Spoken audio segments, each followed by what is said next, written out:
welcome to Blackfeather Guild. Before we go in and say hi to the cast and get started with the show, I wanted to talk very briefly about viewer actions and a little bit about sponsors. So first off, there's a number of ways that you can actually actively participate in the show through viewer actions. One of the easiest ways to do so is through retweeting the game tweet. You should see that somewhere in chat if it's not in there already. But you just click on that link and hit retweet, and for every 5 retweets that we get on that, it will add a bonus to the cast pool and the game master pool. Now, in most cases, that's going to be an extra d6 that they can add on to any roll. Basically, a great way to use that is if a player is almost meeting a DC, but they're just not quite there, they can grab one of those d6s from the cast pool, roll that, and then add that to their roll. Basically, is how that works. Same with the GM. So that's one of the easiest ways that you can participate that way. Another way is through guild coins. That's our Twitch channel points. If you look at the rainbow colored icon, it should have the Blackfeather Guild crest on it. It should be right below your Twitch chat box. If you click on that, it'll show you all the different things that you can get with those. The biggest one being plot points. Now, plot points, you can see an example right over here. They all work pretty much the same way. It's just a matter of how big of an impact they have. So for the example, when we've got 2 plot points, the player of your choice gets something moderately helpful or unhelpful. Enter any suggestions for the GM into chat, or you can have the GM come up with something entirely on their own. So just choose if you want it to be helpful or unhelpful to the party, and that's kind of how you can use them. You can throw in your own suggestions as well. How those work: 1 plot point is something trivially helpful or unhelpful. 2 is moderately, 3 is very, and 4 is very to the entire party. So if you want to do something to help the entire party or really throw a monkey wrench in their plans, 4 plot points will do that.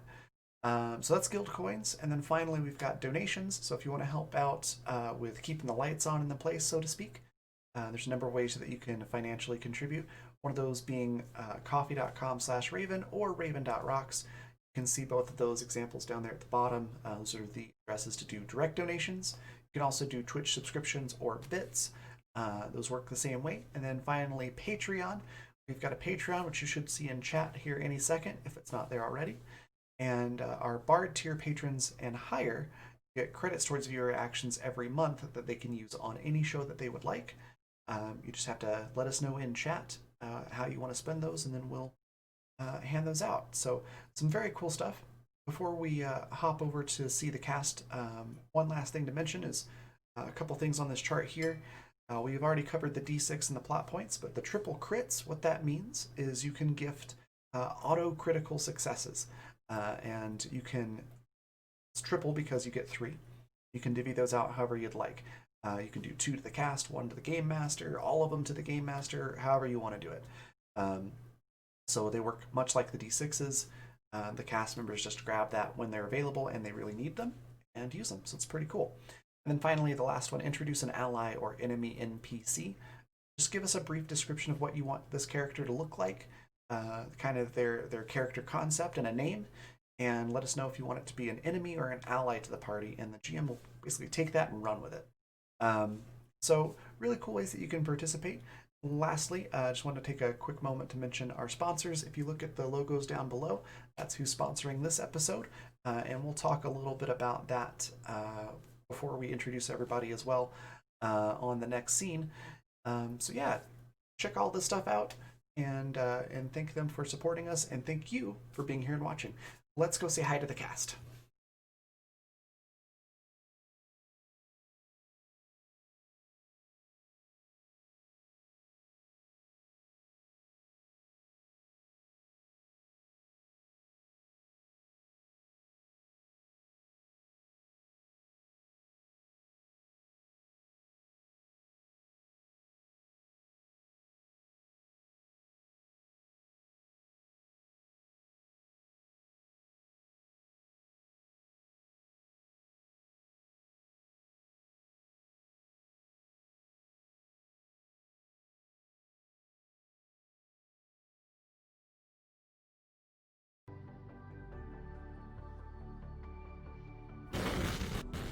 Hello.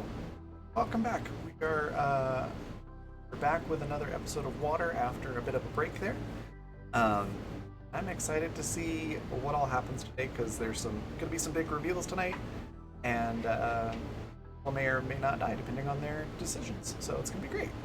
Um, quick note: I am in as you can see, a slightly different location.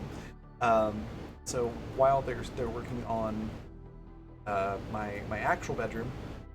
Turns out the room I was staying in, where I was streaming from, has what I'm assuming is black mold because it made me super, super sick. So now I'm just sort of camping out here in the living room, so there may be a little bit more background noise than normal. But this will be temporary until they finish the bedroom, which hopefully should be in a week or less, I'm hoping. We're going into week 10 on the remodel, so yeah, that's what's going on with that, and why it looks a little bit different lighting, and there's no green screen. Yeah, let's introduce our players here, and then we'll get into the scary stuff. So let's start with with Alex. That face. It'll be fine. Do I Tell us look a like little I about believe you? No. Tell us a little bit about yourself and Susie. Hi, I'm Alex. Sorry, we've all got the giggles tonight a bit.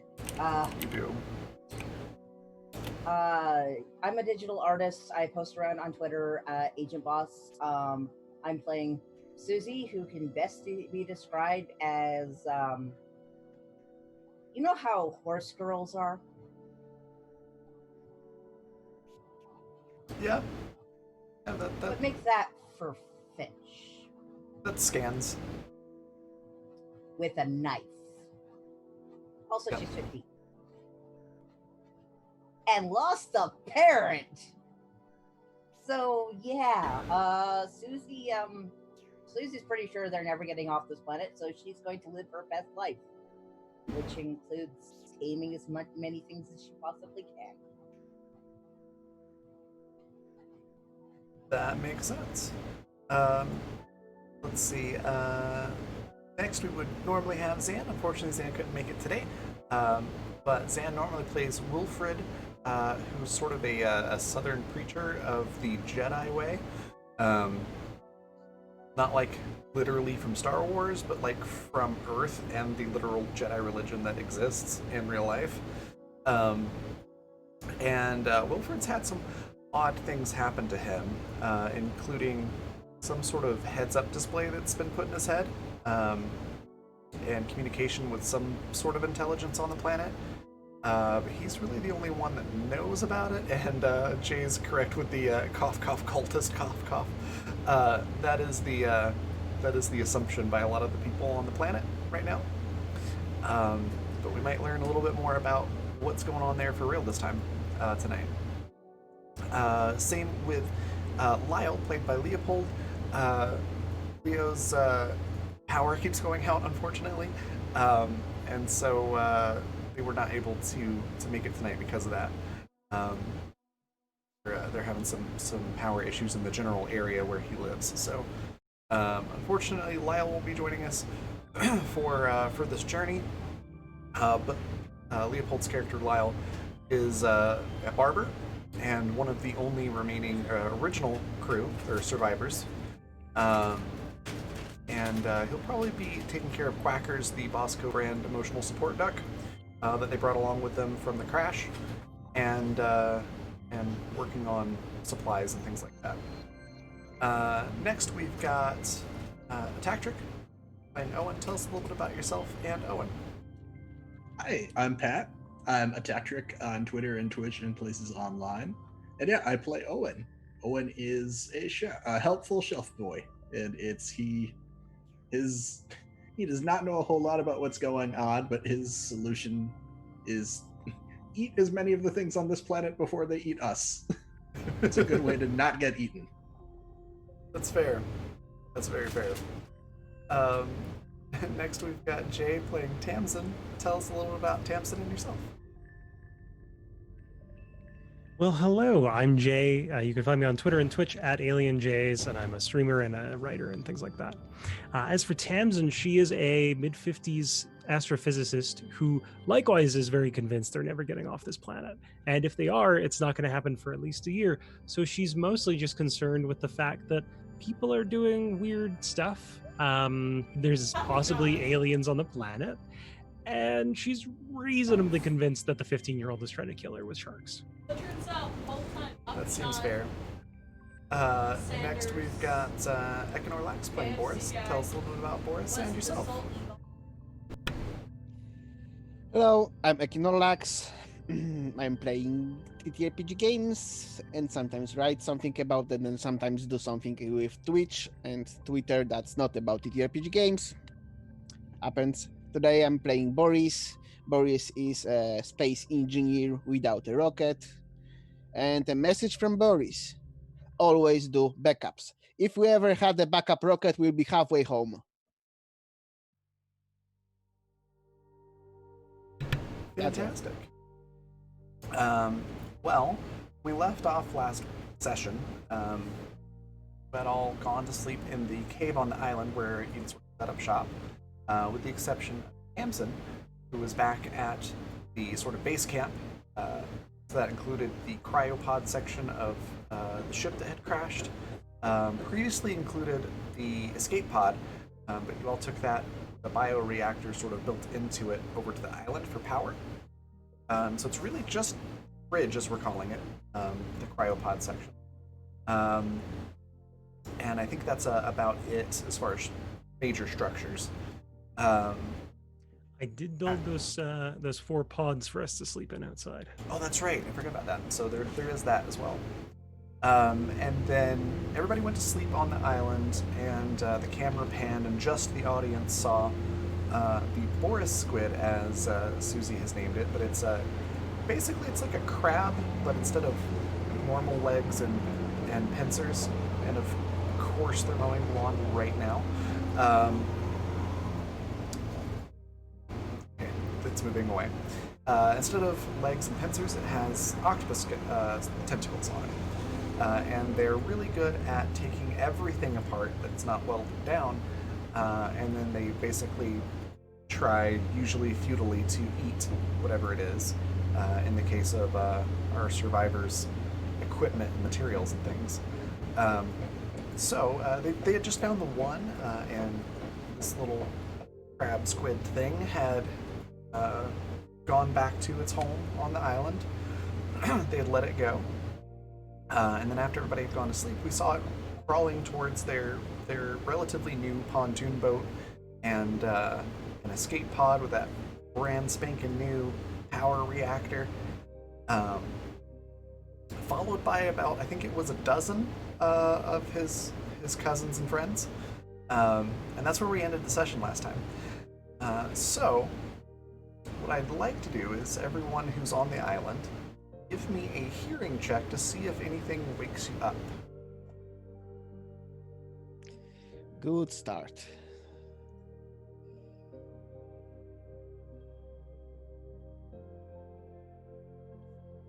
Did a hearing check?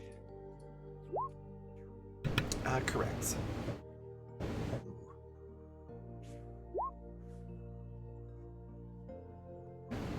Oh, So we've got a 17, a 15, a 17. And then... Oh, that's all. Tamsin is not on the island, right? Oh, right. Okay. I was like, there should be one more. Missing Lyle and Wilfred is throwing me off. Okay. So I think, so you've got 7 d6 available. Would any of you like to use a d6? do it. No. Let's be hardcore. I'm snoring. I'll use a D6. Okay. No As I point say, in we- using a d6, it'd just be a waste. If you got a 5 or a 6, it would work. Okay.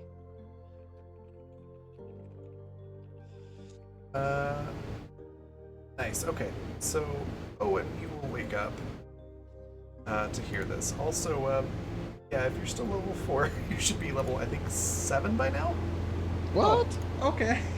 I want to say it Are was. we no, we are level 4. Wait. We should be level what by now? I think level. It was either 6 or 7. Okay. I'm gonna go with 7. Are you thinking the Animus game? Because I know we're 6 in Animus. No. Okay. Because I did think about that. Haven't told us. I was gonna say I Yeah. definitely missed that note. I'm pretty sure we said to take a couple levels after last session. Yes, but but that you never has told been. us how many. That was like a year Oh, ago. okay. so- Yeah, I was gonna say it was like 2 weeks ago, which is like a year ago. So, yeah, Memo- it was 6. Memo Okay. was sent from Earth. Oh. Is still a few light years away. yeah. So you want us on level 6 then? Okay. Yeah, level 6. Okay. Sorry, I I'm thought I looking- had told you all It's all good. how many I levels. gotta go Oh. find how much I need to add to everything. I will find you. Oh my God, Discord, come on. I know it's in my download files somewhere. Okay. I don't have the files. Okay, I will. I was gonna say if nobody else has it, I will ping it in the Discord chat while we continue on. Now, there should Sorry be a about that. chart, I think, pinned even with what you get per level 1. It's somewhere in there, but I can Um, find it and dig it out for people. we'll just give you a little bit of wiggle room on some of these rolls until you all level up. Too big of a deal. So, with that, Owen, that's kind of what happens is you sit up and yell, "What's that?" As you hear a clattering of metal coming from the shore.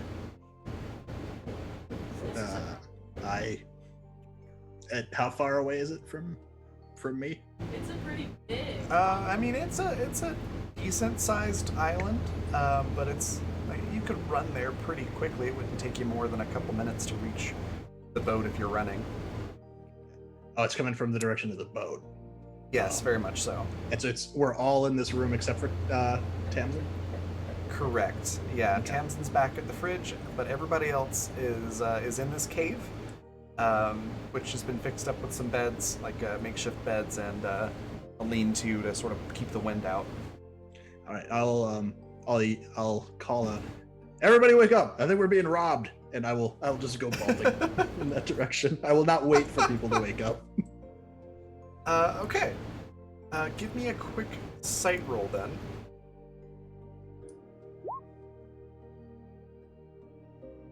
I see and hear so much.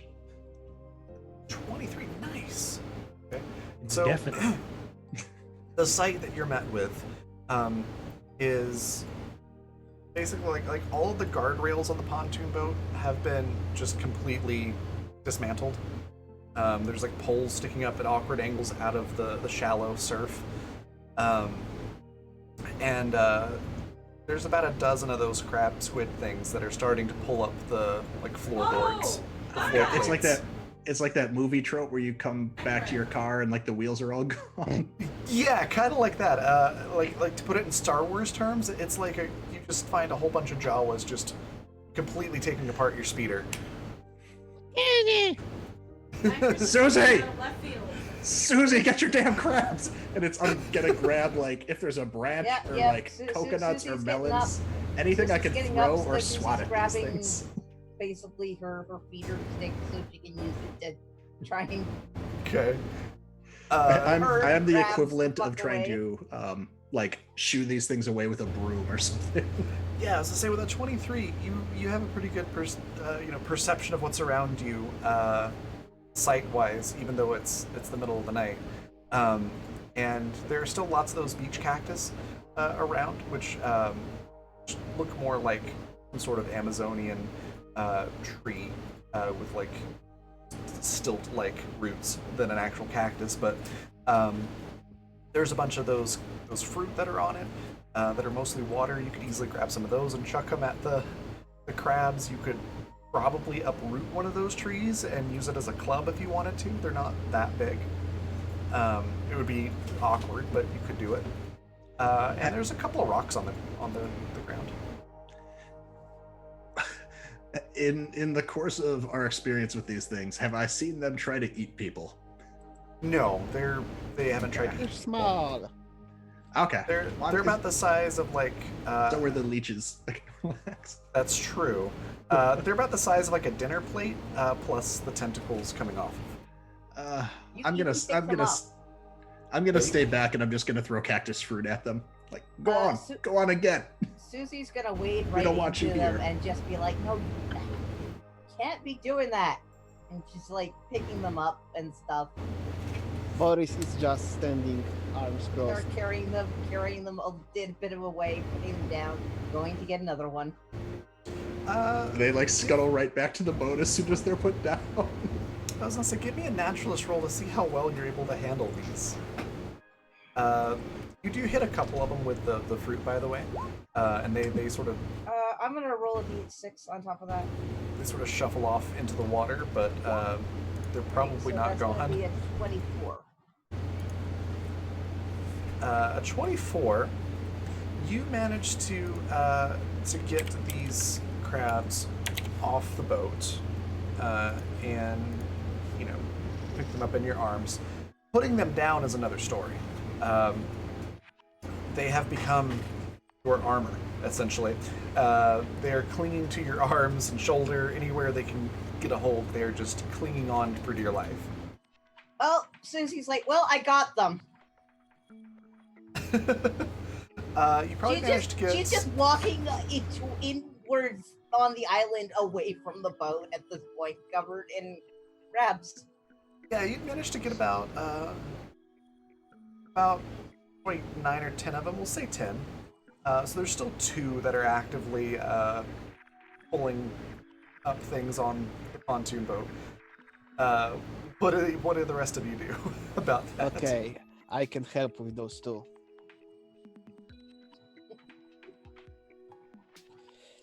I need to, well, if Susie is the one watching, I need to check how far they fly, how good they fly. How good the crabs fly? Oh yeah, Okay, so you're gonna try to pick one up and eat it, huh? no, just a good, nice kick.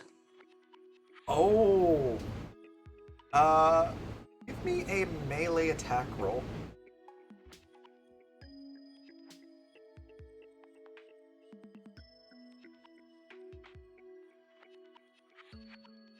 Hmm. 21. 21.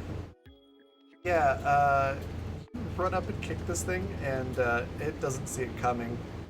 And it goes flying off way out into the ocean. It's a good solid kick. You hear a crack, and you're pretty sure you cracked its shell. It goes flying off and sort of skips across the ocean a couple times, and then just sinks. Susie screamed, "Boris!" No, Susie didn't see. Susie didn't see. I've asked.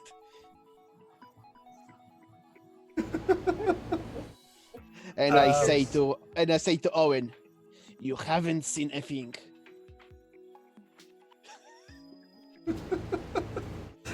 There's one left. Oh yeah, we'll I gently probably, pick Probably the original one. I gently pick it up and go after Susie. Okay, it just sort of attaches to your arm like a gauntlet, almost. It's a little uncomfortable because it's clinging on very, very tightly, but it's pretty much fine. And the only damage to your boat was you lost all the guardrails, which are scattered in the ocean, and there's a couple of floor plates that have been pulled up and just sort of set aside, so you'll have to attach those. But it didn't sink or anything like that. It's just needs to be some reassembly may be required. So, crisis being averted, what do you do now?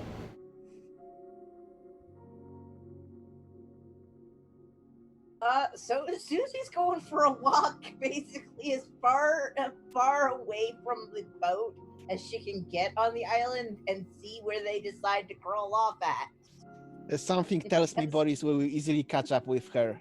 Susie's just like walking like the fucking Michelin Man. And Boris says, you left one. Like, I know, I only have so many hands. So many surface you wanted to say. So much. So much. All right. Eventually, yeah, it takes probably a good hour, but eventually they do let go and go scuttling off into the bushes and whatnot around the island. She does try to follow them a bit once they go and scuttle off because she kind of wants to see where they live.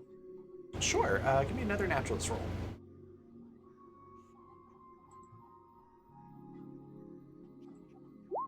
22. 22. Yeah, you track them pretty well, and you can see they eventually crawl back to the mountain. God! Again! Yeah, that is legitimately terrifying. What's on? Like a giant frog that's trying to eat. Okay. Playing Final Fantasy 14. Okay. So, yeah, they crawl up to the mountain and sort of find little cracks and holes and things, and they sort of disappear into the rocks. Which means that there's probably a larger. Ah! Susie's gonna try and find the Doesn't cave get less scary. because there's got to be a bigger opening at somewhere around here. Okay. We'll. I roll a we'll come- naturalist to find the cave. Yeah, we'll come back to that in just a sec, though. Just want to make sure, because that's going to probably take a little bit. So Owen, Tamsin, and I should say Owen and Boris, is there anything else that you wanted to do that evening other than go back to sleep? Oh, that's the evening. I thought we are near the morning. No, this was shortly after you all fell asleep Oh, that started okay. happening. Mm. Let's hope they don't return. Actually, I have no idea why they wouldn't, but I think Owen will just yawn and be like, "Do we need to get our shit out of the water, or are we? Is it gone?"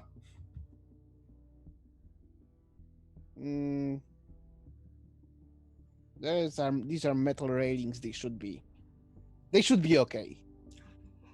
All right, I'm going back to sleep. Okay. In that case, we'll hop back over to Susie. Yeah, go ahead and give me that naturalist roll for exploring the caves.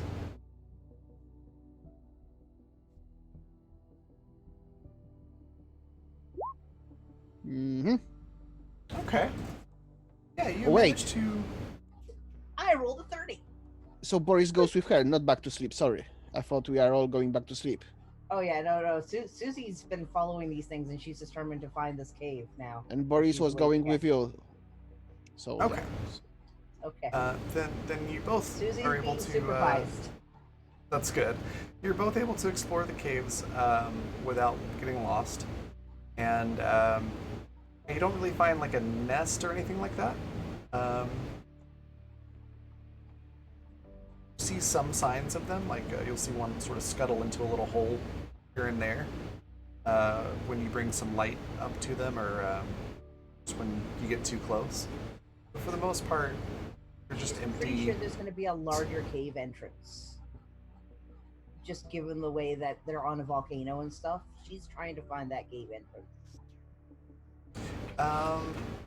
Yeah, you look around, for the most part, they're just sort of crisscrossed little tunnels. The larger caverns, like you're already in the cave, and that was about all there was to find there. She hasn't been into a larger cavern. The cave where you're all sleeping Oh, right. is so you have found that already. But yeah, there's really not a whole lot more to find here except for potentially resources. You do notice, some ore and things like that in the walls. Aw, I'm making a big So that's something. Yeah. She definitely makes note of where to find these sort of things. And she marks it on she's started to do a general map as she's been going places, and marking on the tablet for everybody to share with everybody what resources she's been finding in the different areas. problem. Mhm. So everybody can kind of know on the map. There's got like a few paths and stuff that she's noticed that have like this like marking of juicy fruit along here. Juicy fruit, the flavor's gonna move. Yeah. Oh my god, I haven't heard that in ages. I'm so glad you said that. Oh my god, I was waiting. Okay. Well, in that case, I'm gonna assume that you eventually go to sleep. Eventually. What is Tamsin doing that evening? Sleeping like a baby. Fantastic. Well, in that case, yeah, the rest of the night is uneventful, and we're going to fast forward a little bit. I've been requested to do a fast forwarding song, and I have zero idea what to do. So that's what I'm having trouble making it up. I'm drawing a total blank. Would you like me to take over? No, that's okay. Okay. I just throw out a suggestion. some starting Modern lyrics. Major General. No. Montage. I'm picturing like a Gilligan's Island-esque "We slept for 100 years" kind of thing. Because we were in cryo. That's true. And we don't necessarily know well, actually, no, we do because there's people who landed on the planet. That's the only reason hi, we I'm know. a boomer. You, Boris, and Lyle. Lyle. And Yeah. Quackers. And Quackers. And Quackers is definitely OG. Yeah. Yeah. So Tamsin, Boris, and Lyle are. So yeah, have a building montage, and then it's a month later. So there's a building montage that happens where we all see you moving back and forth very rapidly, building different things, and what gets built. Let's start with Tamsin. What special thing? I know we'd already talked about it on Discord, but for the audience, what special thing did Tamsin build during that month? Tamsin built something. I would say she probably built it onto the fridge itself, with like a ladder going up to it and everything like that. She built a full observatory at the top of the fridge so that she can observe, even if it's raining. She can actually, it's also a quiet place to study and do actual astrophysics work, which is what she does. So she can map out the stars, figure out where they are in the universe because she lost all of her old star charts, and also just take a peek at what's going on around because you get the whole breadth of the wide open ocean from there. Fantastic. Yeah, and it's very sturdy. It holds up well to the elements. You even have a couple of, not like hurricanes or anything like that, but pretty strong storms that happen over the course of the month. And it holds up really well. Fantastic. Boris, what structure, building, module for the base would you want to have built during that? Boris is thinking forward and just provides as much energy as possible. There shall come a time when we will need like great impulse of power to reach Earth. Think like my mother is my stepmother is an alien, the old movie. We need to boost this signal. Okay. So yeah, I'm building essentially a block of batteries and solar generators. Okay. Yeah, you're able to build plenty of batteries and solar panels to power both the island base and the fridge base with no problem. You have a surplus of power. Owen, what would you like to build aside from, I'm sure, a proper galley? Oh yeah. Oh yeah. Besides that, what the hell would Owen build? And it can be modules as well, like things that you attach to the base, not just an actual structure. So like say the coffee machine, for example, or battery charger or power cell charger, things like that. I'm thinking either some kind of like a grow bed to grow some of the fruit, but the island. So it's maybe installing that on the tub, since we can already grow stuff on the island. Yeah, that works. Out of what is a multi-purpose room? Is that just That is a large multi-purpose room, so it's essentially a big structure that you can attach other structures onto. It's big enough to house a generator. Also known as dining room. For some reason, I Yeah. pictured it as like a rumpus room or a den. I don't know why. It could be anything you want. I think could be, Owen yeah. would try and like make it a social space. Dining room. We need Yeah, dining. that would work. A dining room would work perfect for that. Yeah, it's just a big, like a round or square room with like spots for hallways and things to. Cool. And then finally, Susie, what building, structure, or module would you want to work on over that month? She would have wanted to work on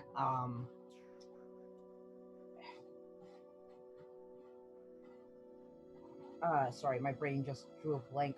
Moon pool and the mini sub. Okay. So Very she cool. can go out and spend more time with and find more things to name. Would you build the moon pool at the island or at the fridge? At the fridge. That's Okay. going to be her best base of operation. It's also where, like, her favorites are. Makes Like sense. sweetie pie. Can I say something? Inject something from engineering standpoint here? Yeah. Like we can't build this on the shallows because there's not enough room for sub to Well, we could- submerge. We could build it off to We need the to- side We need to of build the a sort of shadows bridge into the mushroom zone. and I mention this only because I don't want Bobby glitches to invade us from the shadows. That's a So fair we concern. should have the moon pool over at the island. I would think so. Also, you wouldn't have to worry about shark cars there. Keep in mind, though, if you build it at the island, you have to deal with the crabs. There's also buzzarks around the island, which are the little shark, like dinosaur-looking shark things that eat virtually anything, including metal. Hmm. So maybe a short bridge and a little away from the fridge. Yeah, I could see that. Yeah, that would work. Bridge between fridge and the garage.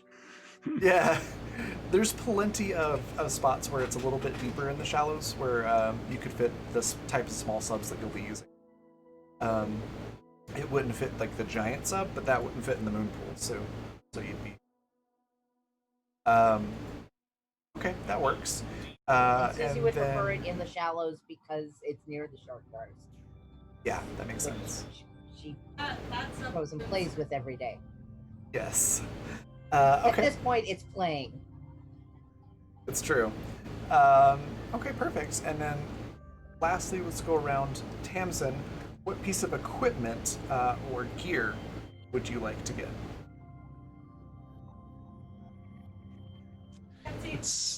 That is a very tough question. I had not considered this. I know you'd mentioned it to us. My brain just did not click on it. No worries. I think what tools she might dress, that's a prefer human. the most. Swims with Gar sequel to Dances with Wolves. That's great. Possibly a creature decoy. Tell you what, give me a minute and I will get back to you on that. Great. That sounds good. Boris, do you know what item you? Well, more power. I should But seriously, well, one thing that's better than a sub is two subs.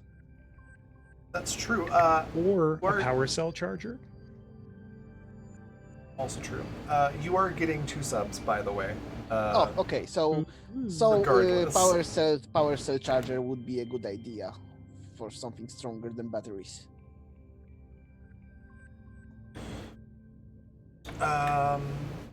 So a power charger for the power cells. Mhm. Is it? Yeah, that would work. Do you want that at the island or do you want that at the fridge? Sorry, I think everything at the fridge because where's the power? Where's the generators? There's That's true. well, they should You be, could they put should it be on the tub. consolidated. Because the moon pool will charge the sub if it's at the moon pool. But then if we have the sub over at, like, say, the tub on the island, you could still pull out the power cell and charge it there. Yeah, Because you do have the bioreactor there. Mm-hmm. In a month's time, you could probably tap into the existing power source that's there. That you don't know the construction of it, but you could plug a wire into it and get power off of it. Yeah, power is power.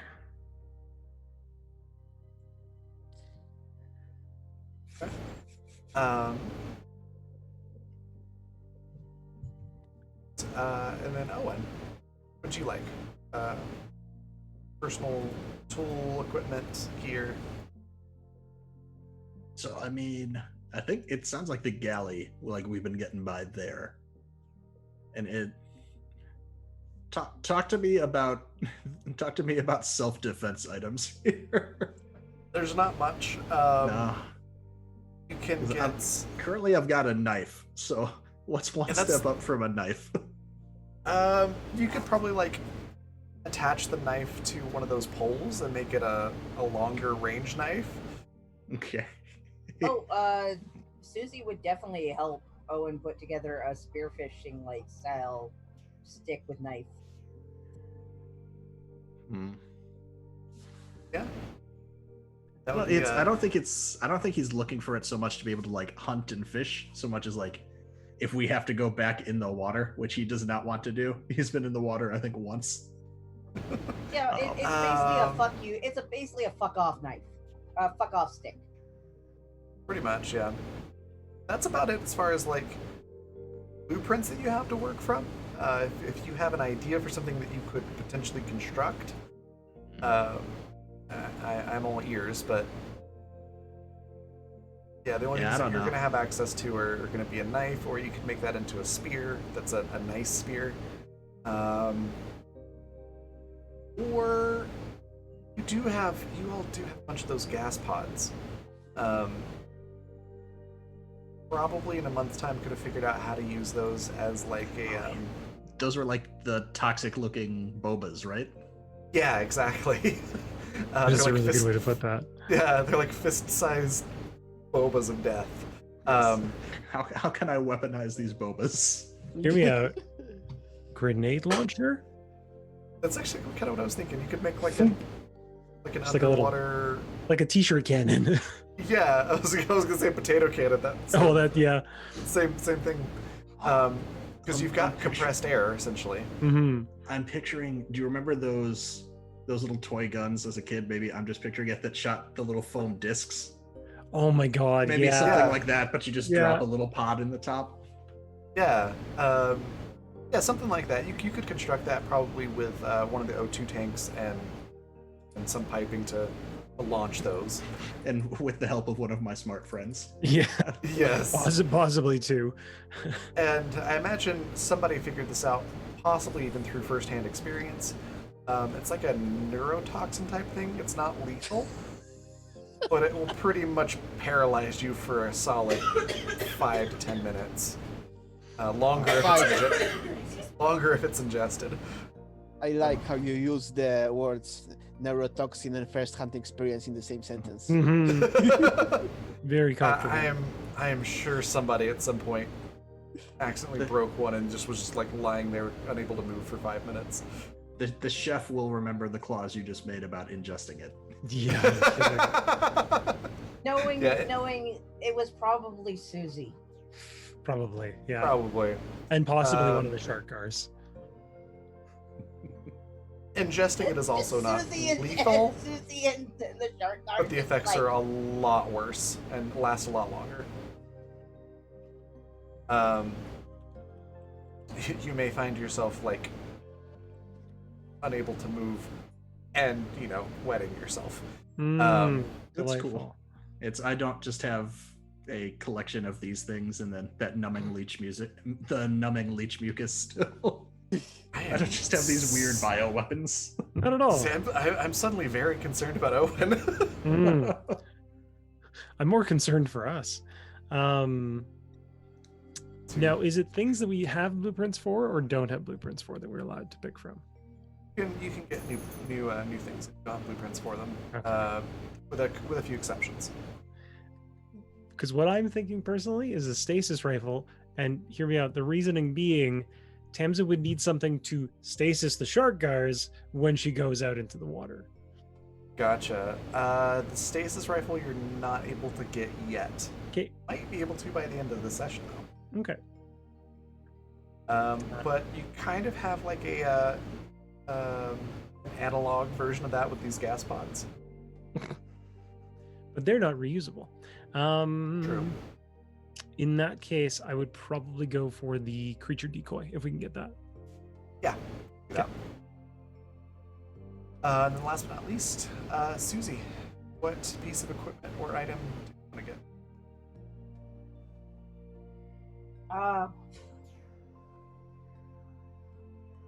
Honestly, she wants like extra depth and like the faster fins. Okay. Could do the other.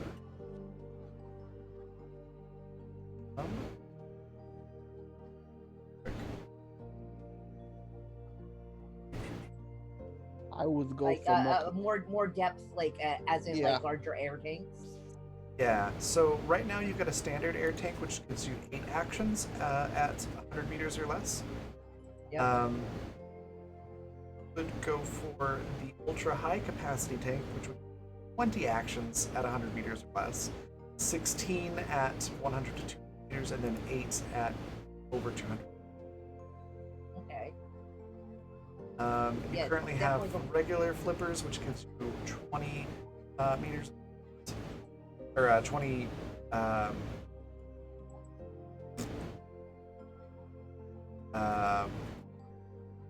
Word I'm looking for. Squares, maybe, I think. My notes here are horrible.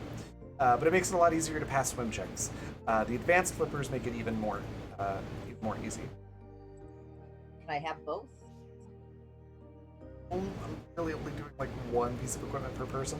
In that case, go for the. Well, I figured I'd ask Mhm. because you might say yes. I think the advanced flippers are easier to get yourself than the high capacity tank, if I remember That's right. fair. Yeah, the high capacity is diamonds, I think.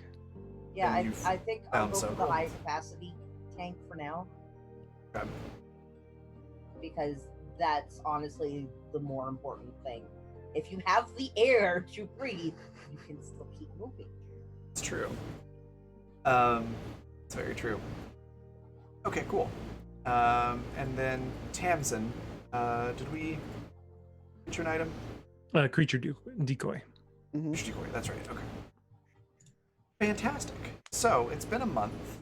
You all have this fancy new stuff, and you've got two-person subs, which have a maximum depth of, if I remember right, about 300 meters.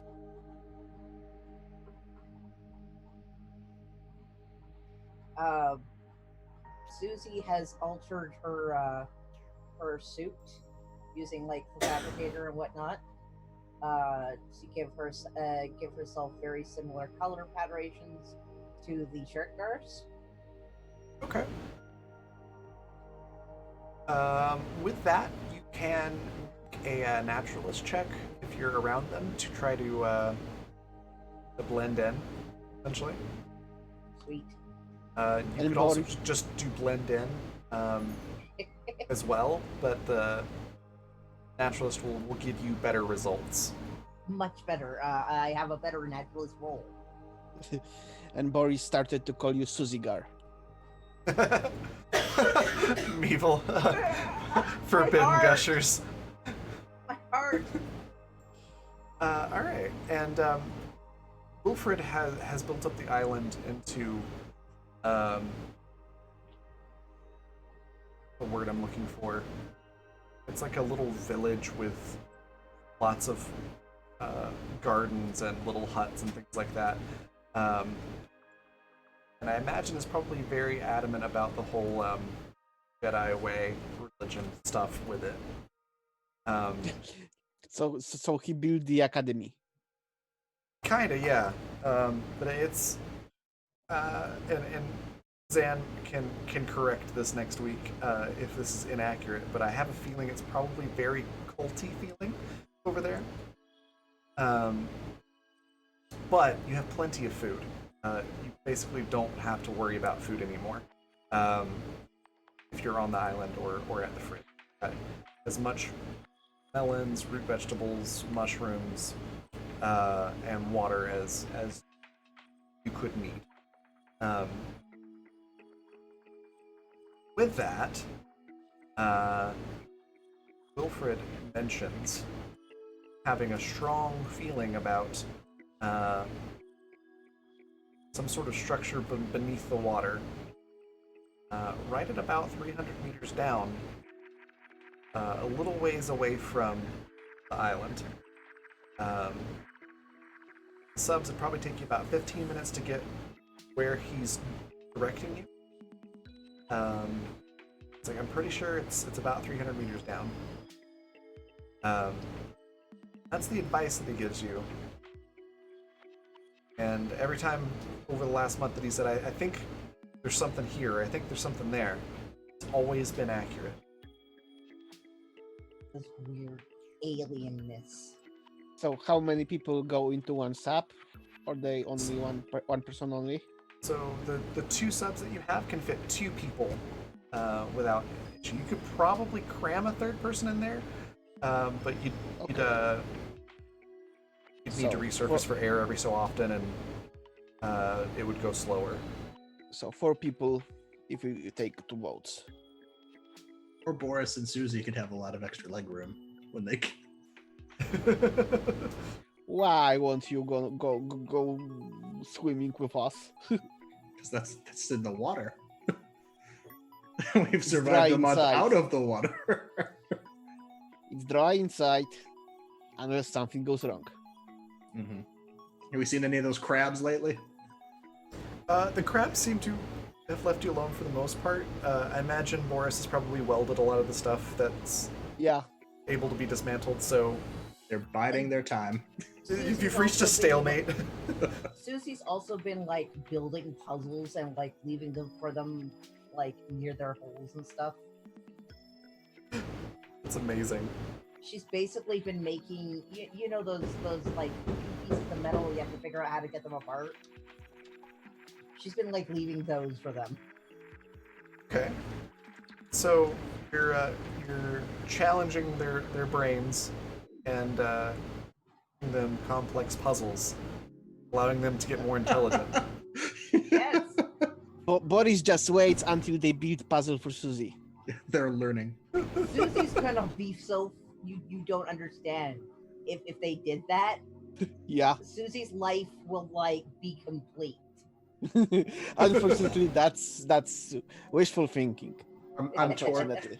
I'm torn between the fiction in my head of Susie being super excited and praising the smart crabs versus Boris selectively grabbing the ones that are close to that kind of intelligence and then we cook them before they can overtake us.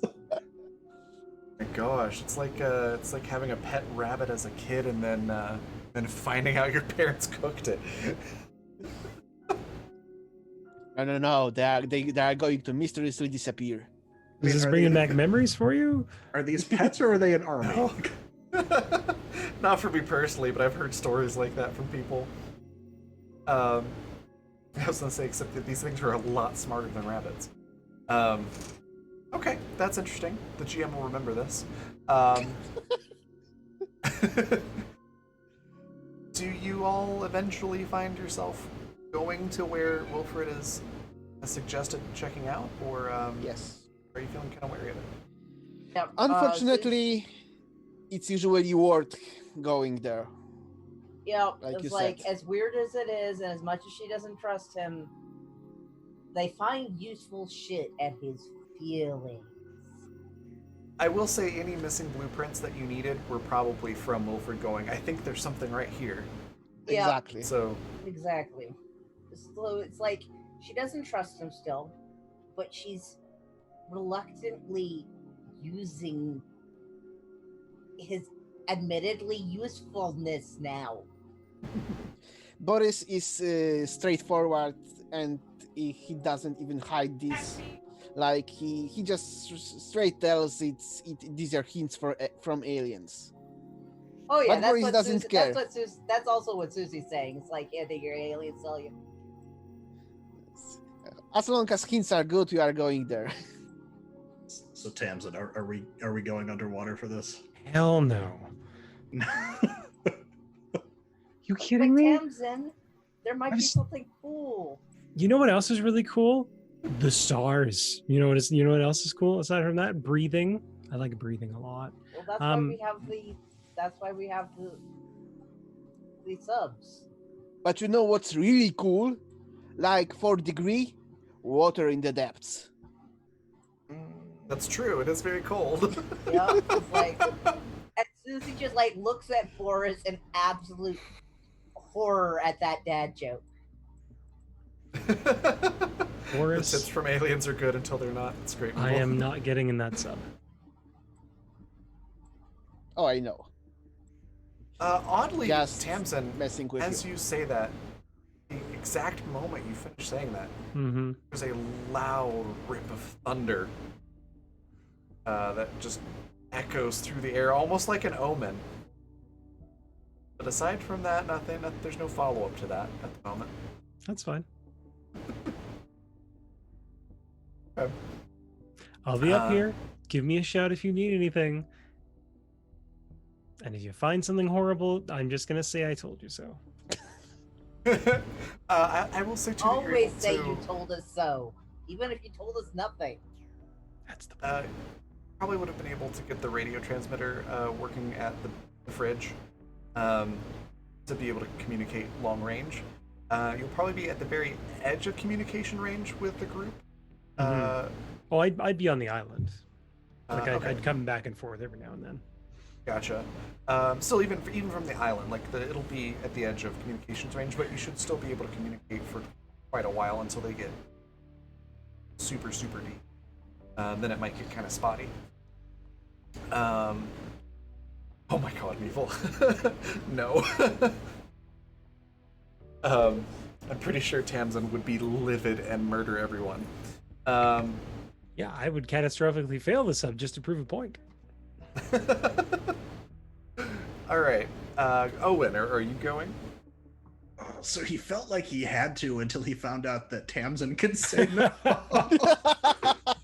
Okay. It's like every I'm game I just torn. play a character who's like, no, I'm not gonna get in this spooky thing. Thanks. Because his plan was So- also, if we were all going down, to totally be in Tamsin's sub.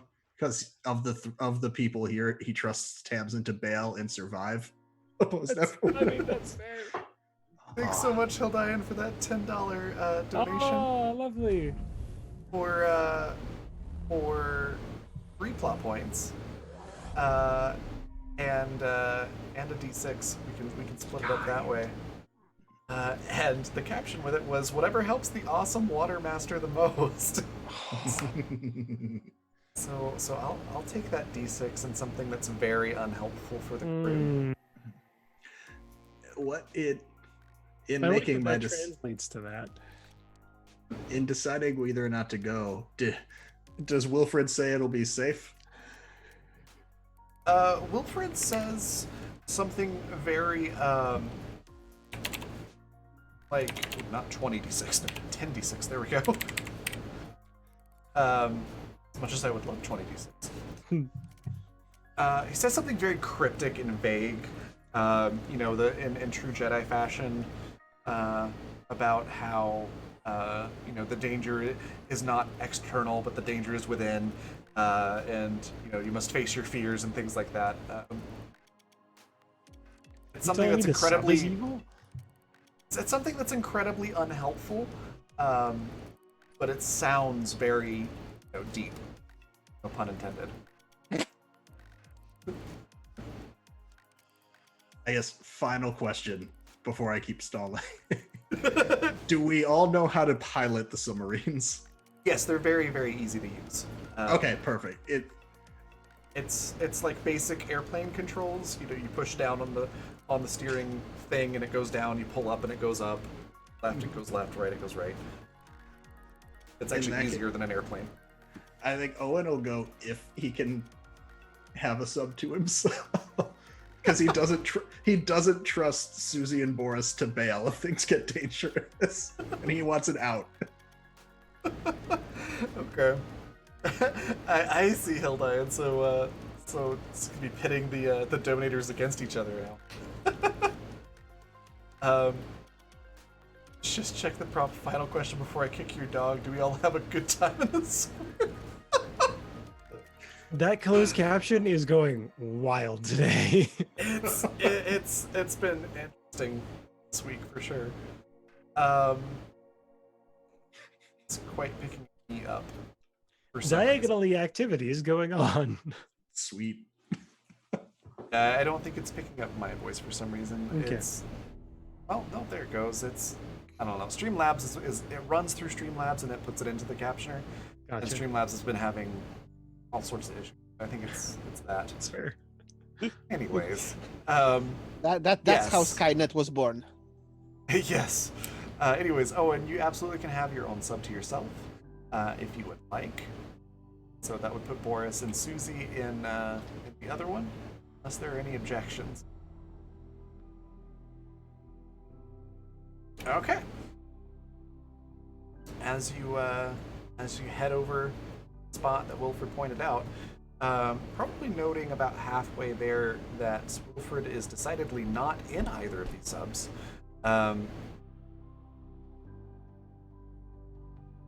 Eventually get to the spot, and you're able to sort of look down. You can angle the subs to look down, and there's nothing that you can see from the surface. Can't see the bottom of the ocean. The island is really far away, so you can just barely make out the mountain on the horizon. And it looks like you're just in the middle of nothing but water. But you know that you're in the right coordinates, so 300 meters down, which is incidentally the crush depth of this submarine that you're in. You'll have to get out of the sub once you get there. About 300 meters down is where whatever this is supposed to be.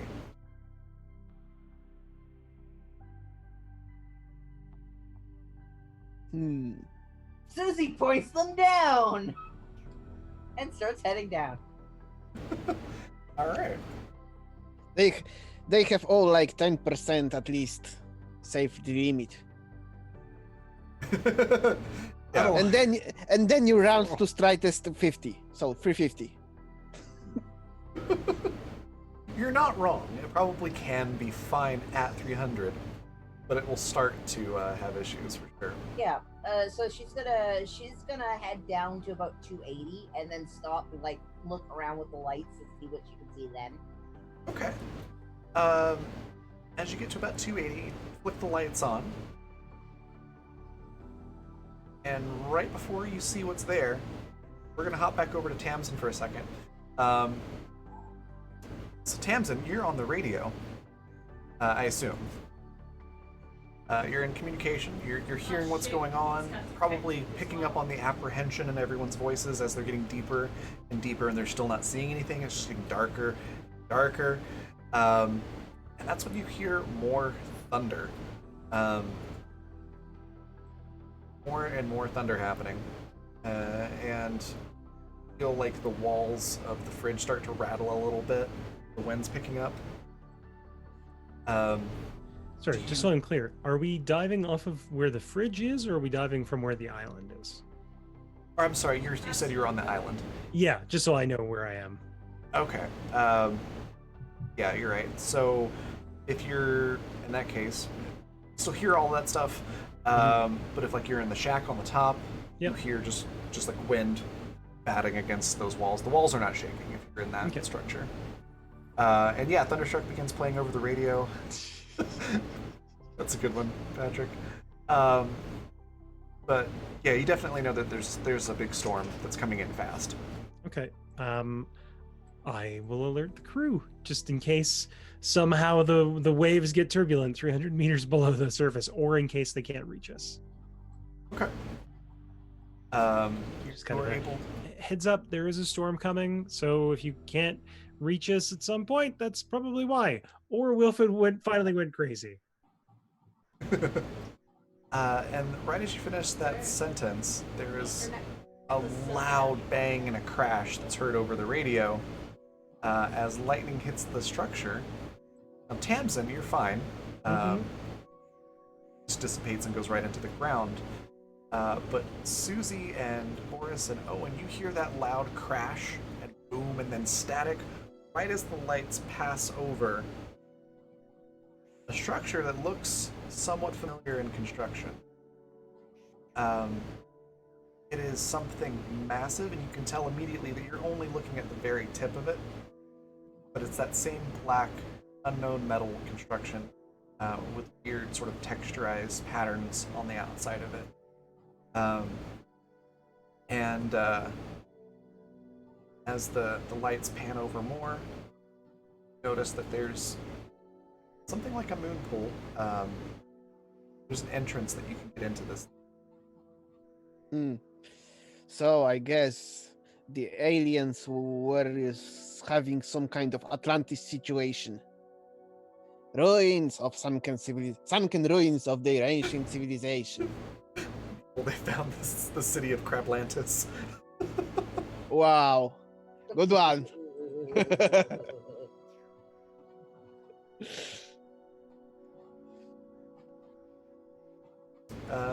Okay. So, do you try to get inside of this thing? So, Owen, do you see this? Yeah, I see it. You remember to bring a flashlight, right? Oh yeah. Sure. You've got at least 2 flashlights between. Okay. Yeah. I assumed that we sort of completed our equipment during Yeah. that month. Had plenty of time to put together basic stuff that you.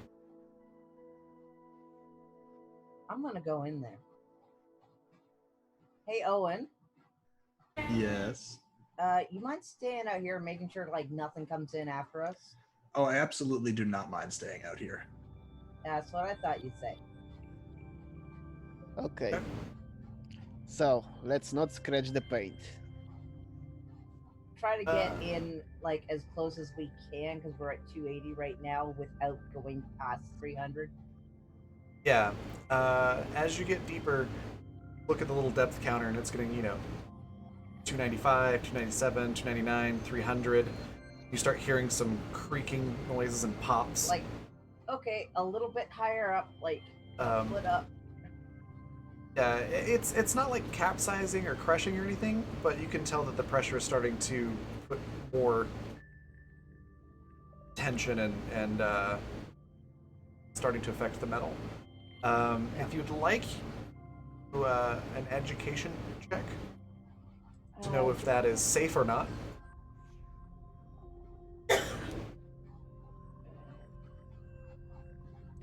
Yeah, I'm gonna do that. This will let you know if that's something to be worried about or not. 23. I specialize in vacuum, Wow, not in high yeah. pressure. Let's see if I can. This is not giving you just the full roll on the overlay for some reason. All right, I'll fix that in a second. So with a 23, you're not 100% sure, but you think you remember reading that popping and pinging and things like that and creaking is pretty normal when you're descending in a submarine. It's when it starts getting like really loud and like crunching sounding that you're in real danger. I feel like you're in like that not recommended to go deeper, but you're probably okay. Okay.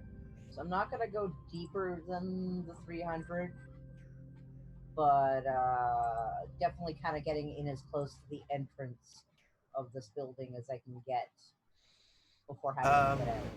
At 300, it's gonna be a bit of a squeeze, but you're pretty sure you could quickly just dip down under and get under the lip of this this sort of tunnel that's sticking out of the side of this structure and get up into the moon pool. That's going to be a mechanical engineering roll to see how well you can pilot this thing. Boris, please help. Okay. It's like, Boris, I'm trying to do this, but I don't even know how to drive a car. The mechanical engineering? Yeah. Do we even have cars in the future? That's what I exactly wanted to say. Me neither. Well, Susie managed to roll a 15. Me too. Let's see. I can't drive a car either. I never could afford one. But I can drive a large passenger rocket. Okay, there we go. Which is Now we can totally actually see what it is. useless when talking about maneuvers and tight spaces, actually. True. I was- It's like a very slow rocket.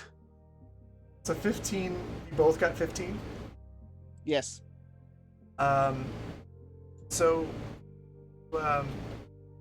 managed to get it into the moon pool, but hear a loud scraping and creaking as you do, as you're literally scraping the top of the sub along this metal.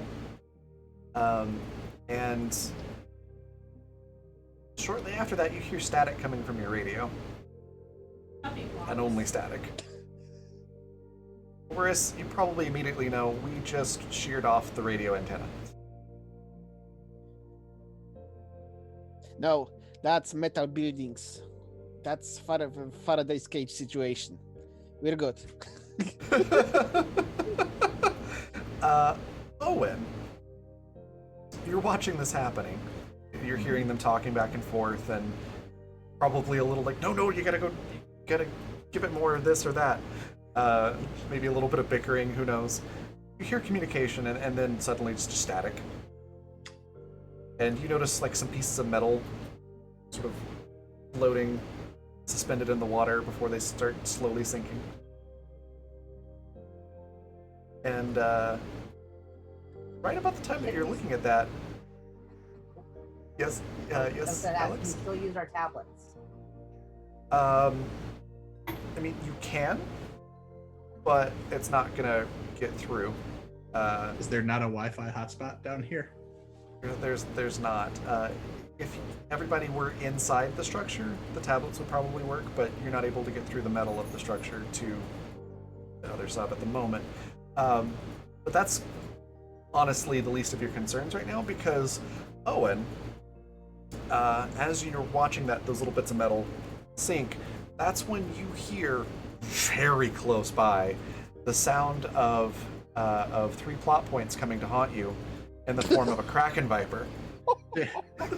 Now I was gonna say my passive awareness is apparently 28. I found out, and I really only hear it when it was that close by. Could I have not left these two to their fate and run away?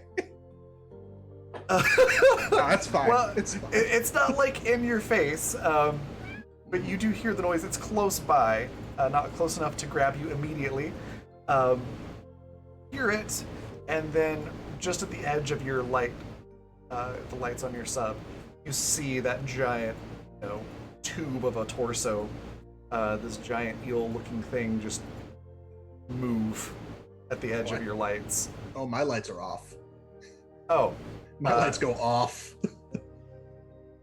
you see a darker shadow in the shadows move. Then you can see movement. You know what it is. even if you can't really make out the details. What do you do? From okay, like Doppler effect wise, is that sound getting closer or moving further away? It's only made the one scream. But I mean, it's close. Mm-hmm. You immediately get the impression that maybe it was asleep here. And the scraping of the metal, maybe that woke it up. Do you dare to breathe? I'm considering putting the sub slowly in reverse. But yeah, you definitely saw movement, and you know what that scream was. Heard it described enough to you. And you have a sudden chill, like in a past life you had a close interaction with this creature.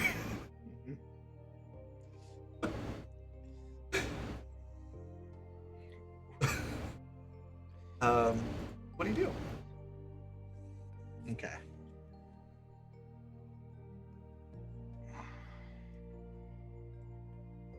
This Okay. music is Yeah, is deceptively calming for the situation. yes. In like the month that we've had, where I assume that Susie is taking time to educate us on all of her facts on fish that that they've acquired on the island or this planet. Do we know much about these still? Do we know if like they're primarily like vision based or hearing based or anything like that? Yeah, I think you've got a pretty good description of it, especially since Boris has literally been in one of these things' mouths before. If they just sense fear. Yeah. So I'll read off the description again real quick. It's a giant sea creature with which resembles a terrestrial snake from the viper family. They are 40 to 60 meters long, with 6 squid-like tentacles on its face, 3 on either side of its mouth, which it uses to grab its prey and feed it into its shark-like maw. Mouth contains 6 to 12 rows of sharp serrated teeth on the creature's maturity. Extremely territorial, though they will occasionally travel in small packs during mating season. They are sensitive to light and utilize a hybrid of echolocation and sight on the infrared spectrum to locate prey. In the unlikely event you're able to kill one, consumption of the flesh is at one's own risk. So aside from the eating part, you probably know all of that. Okay. And now, Pat being dumb. I forget. Echolocation doesn't depend on movement. It's just sounds bouncing off of sounds, right? So it would still Right. pick things up. And it just screamed, so there's sound Yep. waves bouncing everywhere. Yep. And infrared is heat, which you Yep. just generated a whole bunch of by traveling here. Yep. I'm going to put this sub in reverse, and I'm going up to the surface. And I'd warn you if y'all's radio worked, but it doesn't. No particular reason to ask this question, but just throwing it out there, are you sure? Well, geez, Raven.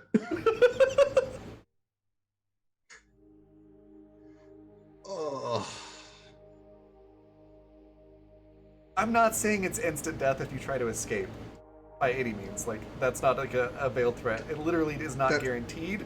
I was gonna say, that feels like what you're saying here. But running away from something that is that big and fast and knows where you are, Yeah, but it also Is knows where this perilous. other sub it also knows where the other sub is that isn't moving and is easy food. the most loaded question a GM can ever ask you, are you sure? It's true, Meeple. How far away am I in this sub from where they're swimming into? You're pretty close. You were just as close as they were.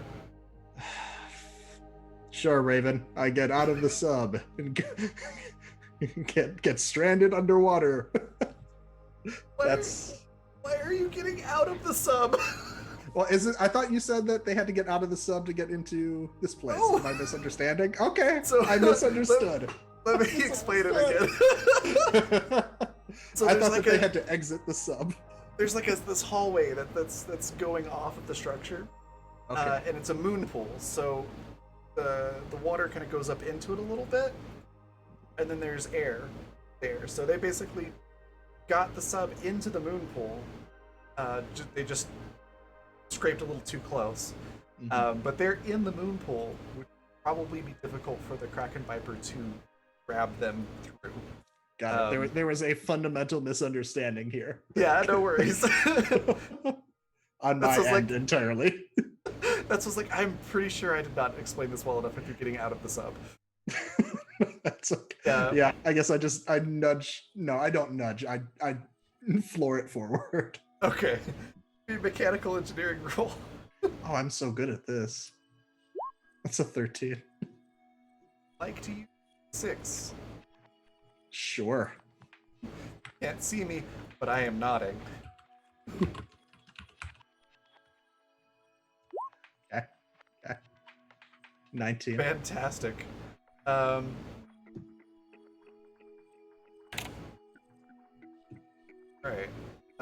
Even odds. Odds. Fantastic. So, you do get in thing, and you hear that same awful scraping sound as you're also not doing the best job of piloting, Nope. but it just misses the radio antenna. So you still have your radio. But right as you're scraping along, you hear that scream super loud right behind you. And you see 2 of those big tentacles coming from the left and the right in your viewport vision. Is there like a floodlight And- I could turn on? Since I turned There mine is. off. They're not grabbed onto the sub yet, but you see them coming, and that's where we're gonna take our break. So we'll find out in about 10 minutes what happens if you're safe or if you're gonna have to do some piloting. But yeah, everybody take a 10-minute break, go stretch your legs, grab some. Don't have existential crisis about ending doom of Owen potentially. Be fine. We'll be back in about 10 minutes.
are back. So, when we last left our survivors, we had Susie and Boris, who had made it into the moon pool of this alien structure, and had sheared off the antenna to the radio, which effectively cut off all communication outside of this structure. And Owen, because of a generous donation from Hildian, which gave me 3 plot points to play around with, encountered a Kraken Viper that had been awoken by the loud banging and metal shearing sounds. Owen was piloting as fast as possible to the moon pool, also got a little too close to the edge, but didn't shear anything important off of the sub, thankfully. And just as he was getting ready to get into the moon pool itself, saw two of those big giant tentacles that are on either side of the Kraken Viper's head, just in the peripheral side of the viewport of the sub that he's in, closing in. But your luck turns for the better, and you punch it, and it's got just enough speed to break the surface of the water in the moon pool, and coming in a little bit hot, so you literally break the surface of the water in the moon pool, and the sub just sort of like slams down onto a metal walkway right next to Susie and Boris. Well, I should say, I assumed Susie and Boris got out and went into the hallway. But are you still in the sub, or are you in the hallway? Well, no point in staying in the sub. Let's explore. Yeah, they'd be out in the hallway. Okay. Then yes, that is the scene that happens. The sub just sort of slams down onto the floor of the hallway next to Susie and Boris. Skids a little bit, and you see a giant Kraken Viper tentacle like flailing around inside the moon pool before it just goes back down. Susie gently knocks on the sub.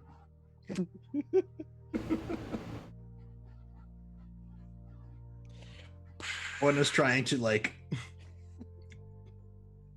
One is not ready to open the sub yet. It's like, Owen, are you in there?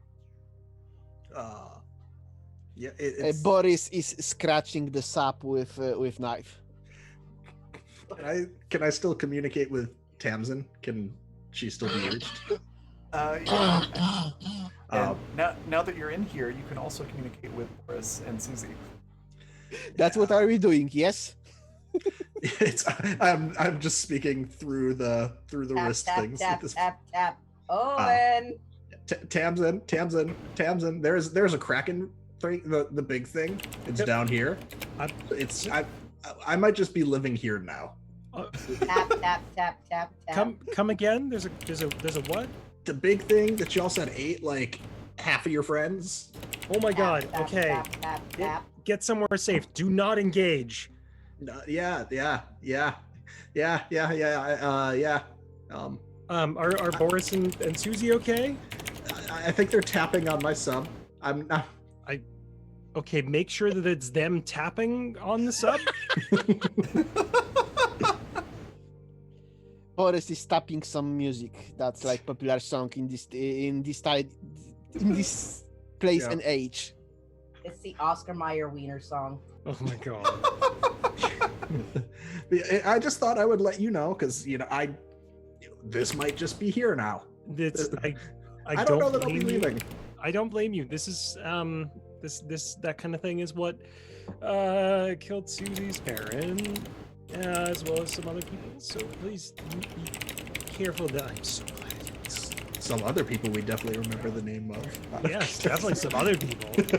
Yeah, it's not good. Warn them call. daily. Yeah, the water here sucks. Yep. Yep. Yeah. I guess I get out. Okay. And I will say too, you probably noticed that it is pretty staticky, your conversation back and forth. You can understand each other, but it's definitely not clear communication.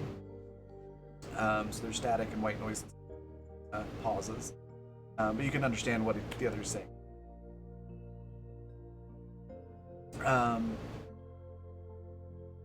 But yeah, as soon as you open the sub, you're able to hop down and a hallway that's, and it's that patterned metal, a rough texture, and it's unclear if patterns are anything or if it's just how it was constructed, or maybe it's an aesthetic choice. But one thing that you do note, at least for these panels that you're standing on, they're a little bit rough, which seems to be functional in choice, because it makes it harder to slip on the wet floor. But aside from that, it's just an empty hallway that leads sort of down a dark tunnel. As you move forward a little bit, there are some like running lights on the bottom corner, right next to the walls, that are green that slowly glow. It's about the amount of illumination you'd get from a really bright glow stick, so it's not enough to like fully light up the tunnel or hallway. That's what Susie does. And one sec, and it gives the whole place sort of an eerie glow, but they light up as you walk. So the further in you go, they light up just ahead of you. What does Susie let's do? not walk yet away. Susie scans the lights. Scans the lights. And Boris checks on Owen's boat. Owen's coming out. It's like, oh god, is Susie doing that thing where she scans everything around us and then wants to stab people again? Well, what did you do to that thing to anger it? I didn't do anything.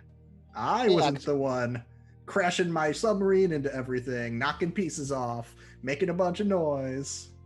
Oh, we knocked something off? You've seen that? I mean, I could hear you talking and then it was just static, so I assume you did something with your radio. Oh, I assumed that's just shielding on that building. So, do you have still connection with Tamsin? Yep. Oh, okay. So it wasn't shielding. Nope. Drat. Okay. Yep. Then we broke a boat. Susie, as you scan the light, it comes back and says unknown material, unknown construction, unknown power source. Damn well know what it is. It's the same shit as the other place. She says to the scanner. If the scanner were sentient and could give a sassy reply, it would, but it is not, and so it says nothing. Or it's very good at faking. Just kind of pulls an and starts heading deeper, looking around. Wait! The flashlight. Wait. What did it tell? Unknown. Yeah, but is this the same unknown? It didn't say. It just says it doesn't know what it is. But it's kind of obvious. It looks the same. I bet it even tastes the same. And Susie licks the wall.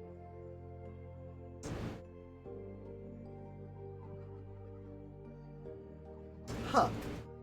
Okay. I did not expect that.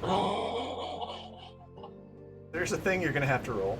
I just have to make sure I remember which version of this game that we're running. Because in 2nd edition, it would be physical fortitude. And this one, I believe it's just might. IT leak? Yep. So give me a might roll. It's a good thing I took athletic as my attribute or my thing.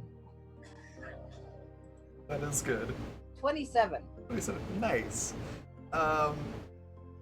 So you don't feel like immediately sick. It tastes like how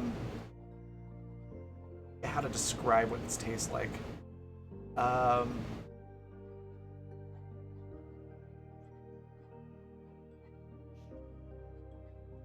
Have you ever been around like a lot of natural slate or shale stone? Yep. And you get that sort of flavor in your mouth if you get some of the dust from it Yeah, in your it mouth. tastes like dry. Yeah, and oddly like stone flavored, which is it's Yeah. like there's no other way to describe it.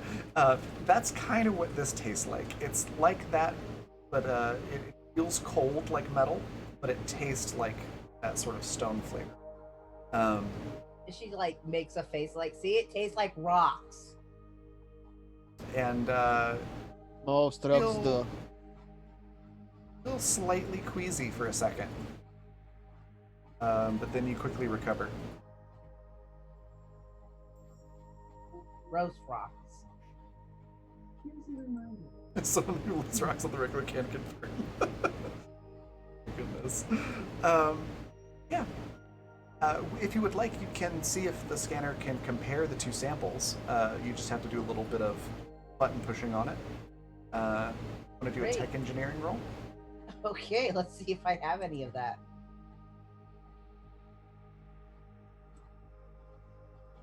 17.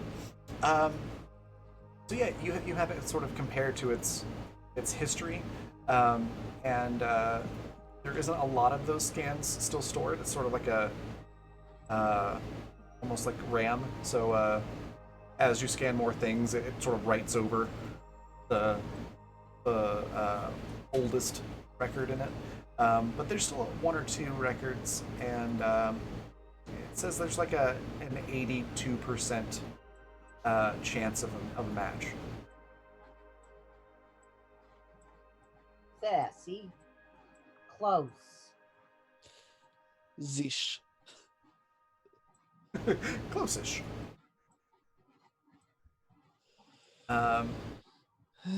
Proceed deeper. Mm.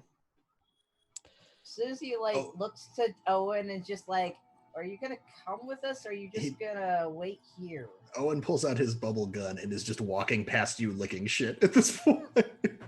He's like, fuck it, this is Like- my new home. Okay, I guess we're following Owen. Go back, can't go back out that way. Okay. As you go in deeper, more of those little lights along the corners of the walls, right where the wall meets the floor, light up. And you're walking for a couple of minutes before you come to a larger room.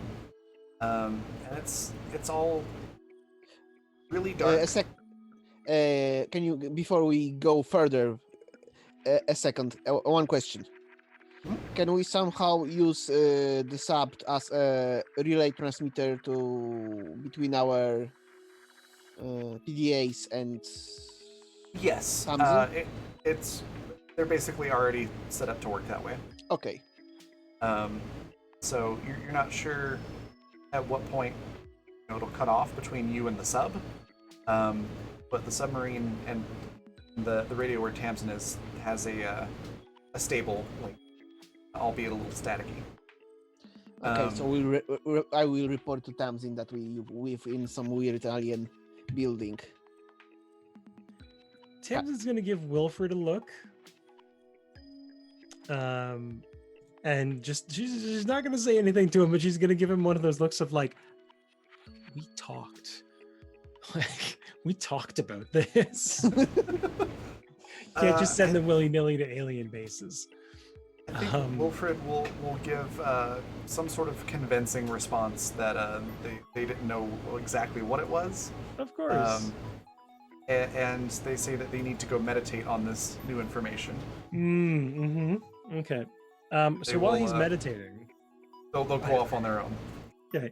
Is he meditating out in the middle of a hurricane? so He's somewhere on the island. best time to do it.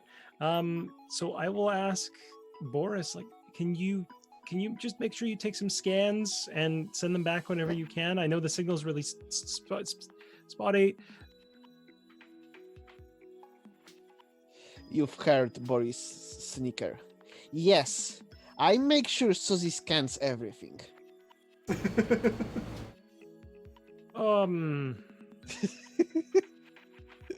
Okay. No, that's fine. Is everyone okay? Is anyone hurt? Well, I haven't really asked Owen what happened out there, but I can imagine. He sounded really worried for good reason. Yeah. There was Kraken chased apparently, yeah. him into this corridor we landed first in. So, and it was tight, so I assume both subs are a little damaged. Probably, but presumably still seaworthy. Just keep me on comms. I didn't bother with checking their seaworthiness as long we want some time for that thing to swim away. For sure. There's a storm going on up here, so probably no rush to get back, but Oh, hopefully between the the air's still storm good and down the there. Kraken. Did you check the air? That's a good question, Game Master. Are we still in our briefing up? Oh wait, Well, I guess they I would should be put- run out. Yeah, I assumed that you not have your mouthpieces in, but if you were operating off of canned air, essentially you were long out of it. Mm. Yeah. Well, that ship sailed long ago. That ship sailed when Susie leaked the wall. Oh god. That's Okay. also true. The air Okay, seems just keep- breathable, if not rather stale. Just keep an eye on her. Make sure she doesn't look anything organic. I guess. Fuck. Scanner's judgment on what is organic and what is unknown and what is alien is still out. Just use your best judgment. If it looks goopy, don't let her lick it. Yeah, makes sense. If it looks goopy, don't let her lick it. Wow. Don't you put it in your mouth. Uh-uh. Don't you stuff it in your face. Mm-mm. What do you have? Goop! No! I know. Now you're not even worried about her knife anymore. You're just more No. worried that Susie. Of course I'm not worried about her knife. She's like 400 meters below me. All right. So after this conversation, you come up to what you're able to tell, just because it's, there feel that there's air here. You feel colder in front of you, and there's a little bit of glow from the lights right next to you that shows that it's a much larger room. And as you squint, see just how much of this room can you pick out.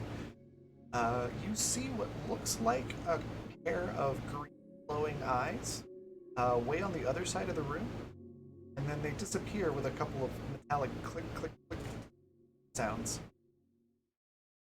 And with that, hop over to Tamsin. Tamsin, you've been doing a pretty good communication with the group. Boris just told you the information about Susie licking the wall and all that. And then there's another loud crash and a boom as lightning hits the shack again, and your radio goes out.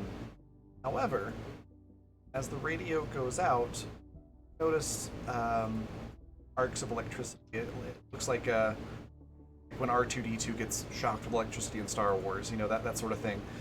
Just traveling down one of the cables in the shack that you're in, and that electricity goes to the computer equipment in front of you, and the screen starts flashing lots of information.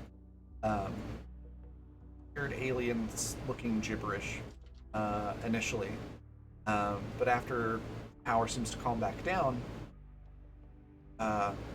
notice that instead of only having status of the transmitter, etc., there's like a whole file directory. So it seems to have unlocked lots of information.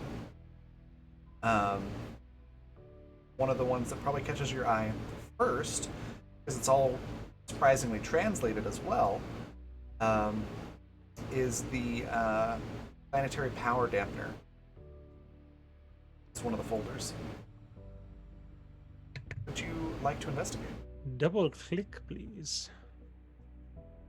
Yeah, as you open it up, you find out that there is indeed a power dampening field around the planet, and that is what caused your ship to crash. Essentially, it sucked all the power out, caused a failure in the engine, exploded, obviously, and you crashed down on the planet. But the field is entirely around the planet, and it stretches out a good ways out into, like, even just barely within an orbit. There's still patches of it out there.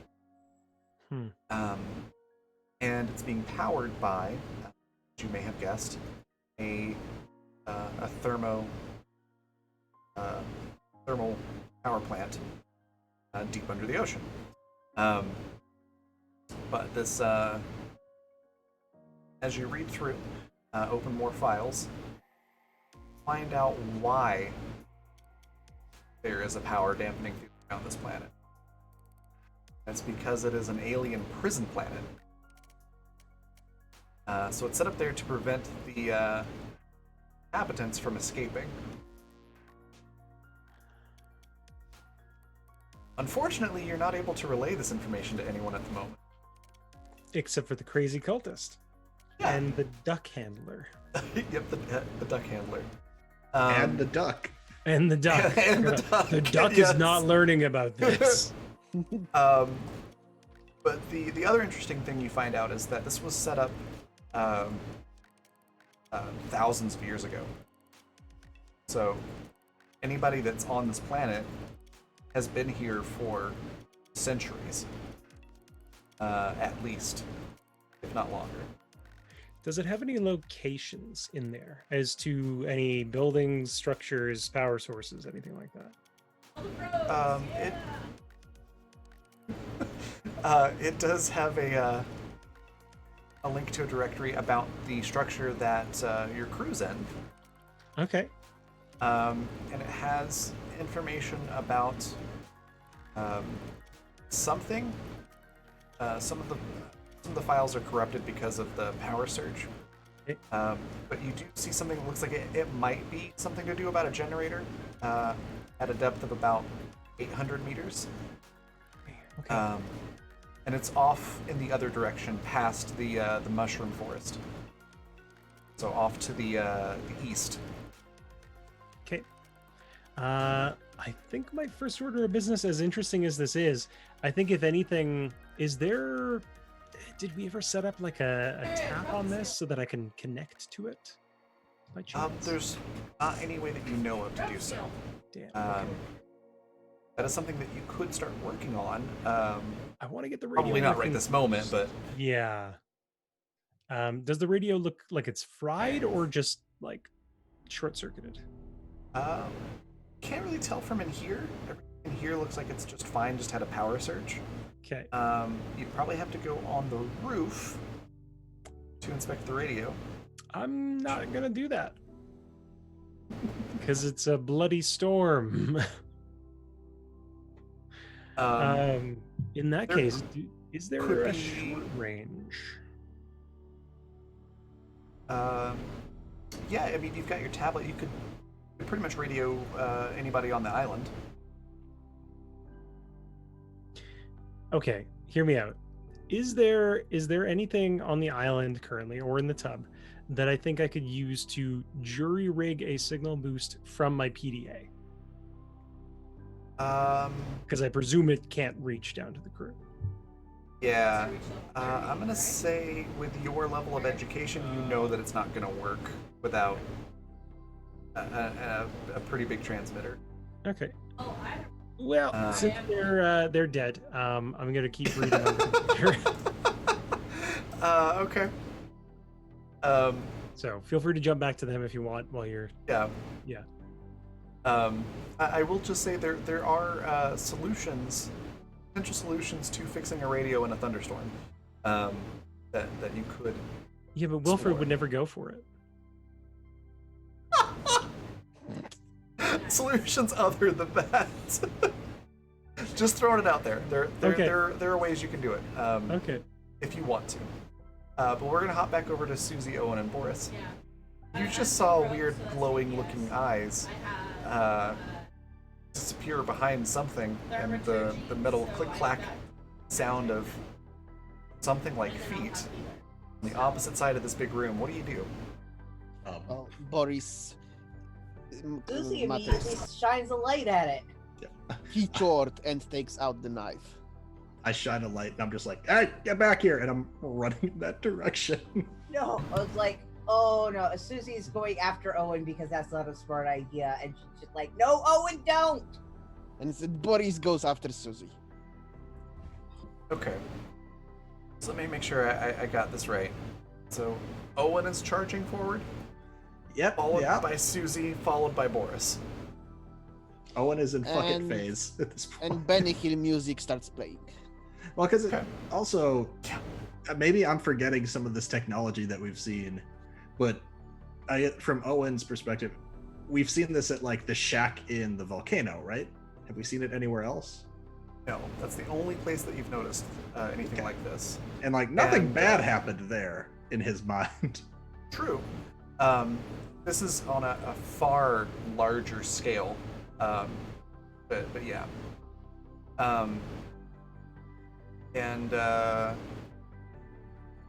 My brain just went blank there for a second. Okay, that's what I was gonna do. With your awareness level, because you have ridiculously high It's a lot. passive. It's a lot. You don't even have to roll for this. You're charging ahead and can tell before you crash into it. There's like a computer console station in the middle of the room with a bunch of touchscreen looking things and some keyboards and things like that. It's like in a big square shaped island with your console sort of on all four sides of it. Mhm. That you can stop and look at, or you can run around. One? No, I'm there. Do I still hear the like click click click click click? No, you only Like- heard a few clicks, and then it stopped. I mean, All right. Well, the last time we played with this stuff, it went well. So yeah, typing around, looking for the automated defense system outside to kill this Kraken. You're able to, as you're feeling around, because it's still pretty darn dark, touch one of the touch screens, and it comes to life. And it basically, it's the equivalent of a computer saying, like, it's on standby mode. Do you want to turn it on all the rest of the way, essentially? It doesn't say that because it's an alien gibberish, but just the layout and everything, you get the sense that universal sense of language that it's like green button or red button. That you could probably turn something on with the green button.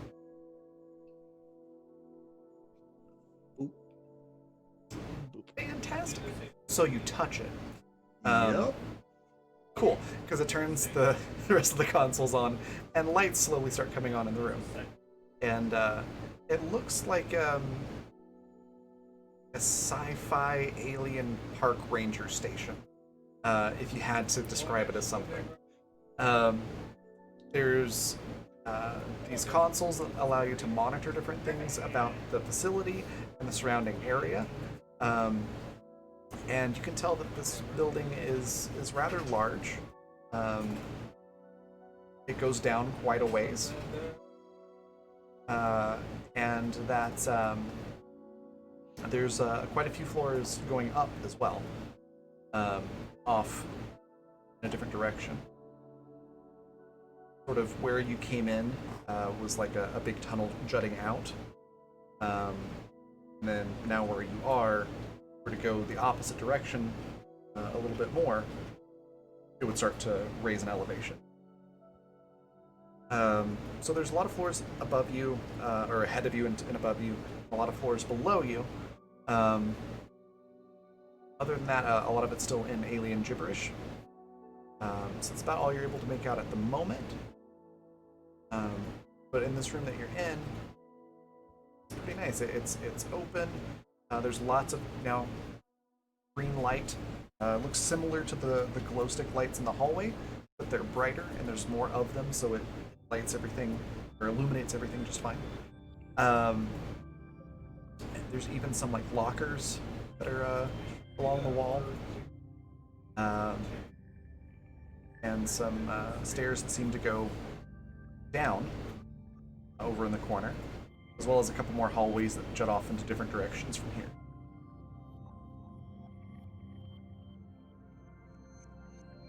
So we catch up with Owen, right? Yes, you're able to do so. And we see alien writings. Clearly alien, and they do not change into our language this time. No, they're not changing into your language right now. Oh. I'm continuing to squint at them hard until they do. Okay, and I contact with Tamsin to say, it's definitely aliens, and like we have proved this time. Susie As you say scans that- the computer. What you hear back is static. Susie, as you scan the computer, you get the computer equivalent of like, WTF is this? It just gives you an error message. It recommends running a diagnostic on the scanner, calling the support number for maintenance. Kind of error message. Yeah. So I was right. He's possessed by aliens. What? What, you- Owen? No, not Owen. Oh, makes sense. Right, You know right. who I'm talking None about. of that makes sense. Don't listen to somebody that just licked some hallucinogenic bullshit off the wall. It's not hallucinogenic. Everything on this planet is hallucinogenic. How would you know? We made it into a gun. Well, that would be quite nice if it all was just a one nice big trip. It would be. And cryo dream. Time to wake up and colonize a friendly planet. Nope. Wait, I'll Is that try what we were contact. doing? No, I'll try contacting Tamsin. I'll move back to the subs. Or the sub, because I think we are out of range. Jay, yes, we made it into a gun, the raid cry, and I love that scanner. I'm pretty sure you just tried to scan the sky. Please contact support. Love that.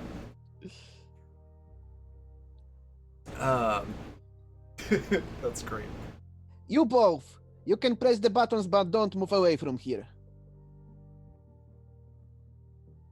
So Owen, Mhm. what button should we push? Oh, I just assumed we were gonna move away from here, but I'll give you We just got told to push buttons. right. But okay, Versus Words the just annoyed gave us babysitter. permission to press buttons. Okay, so we're gonna come back to Susie and Owen. Boris, where were you going again? Were you going after the sound? Was that? No, I was heading closer to the last position. I know we had contact with Tamsin. Like we Right, were gotcha. talking with her while we were walking in the corridor. So I'm moving back to where I'm sure there was range. Gotcha. As you If do I- so, when you get there, yeah, it's still static. Yeah, so I'm heading back to the button pressing station. Okay. So you're gone for probably like 2 minutes, I would say. Yeah. So in the 2 to 3 minutes, we'll say that Boris is away. What do Susie and Owen get into? how much trouble could they possibly get in 2 to 3 minutes? Susie pushes buttons. Okay. There are a lot of buttons that you could push. Roll a Uh, d6 and press that button. Okay.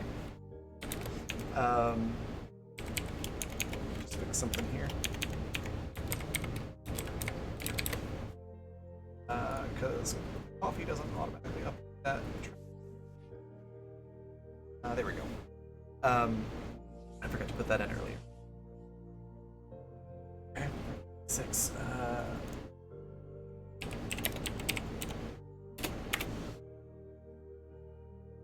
Okay.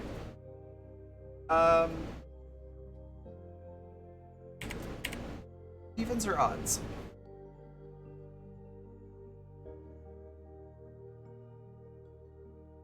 I think you're muted.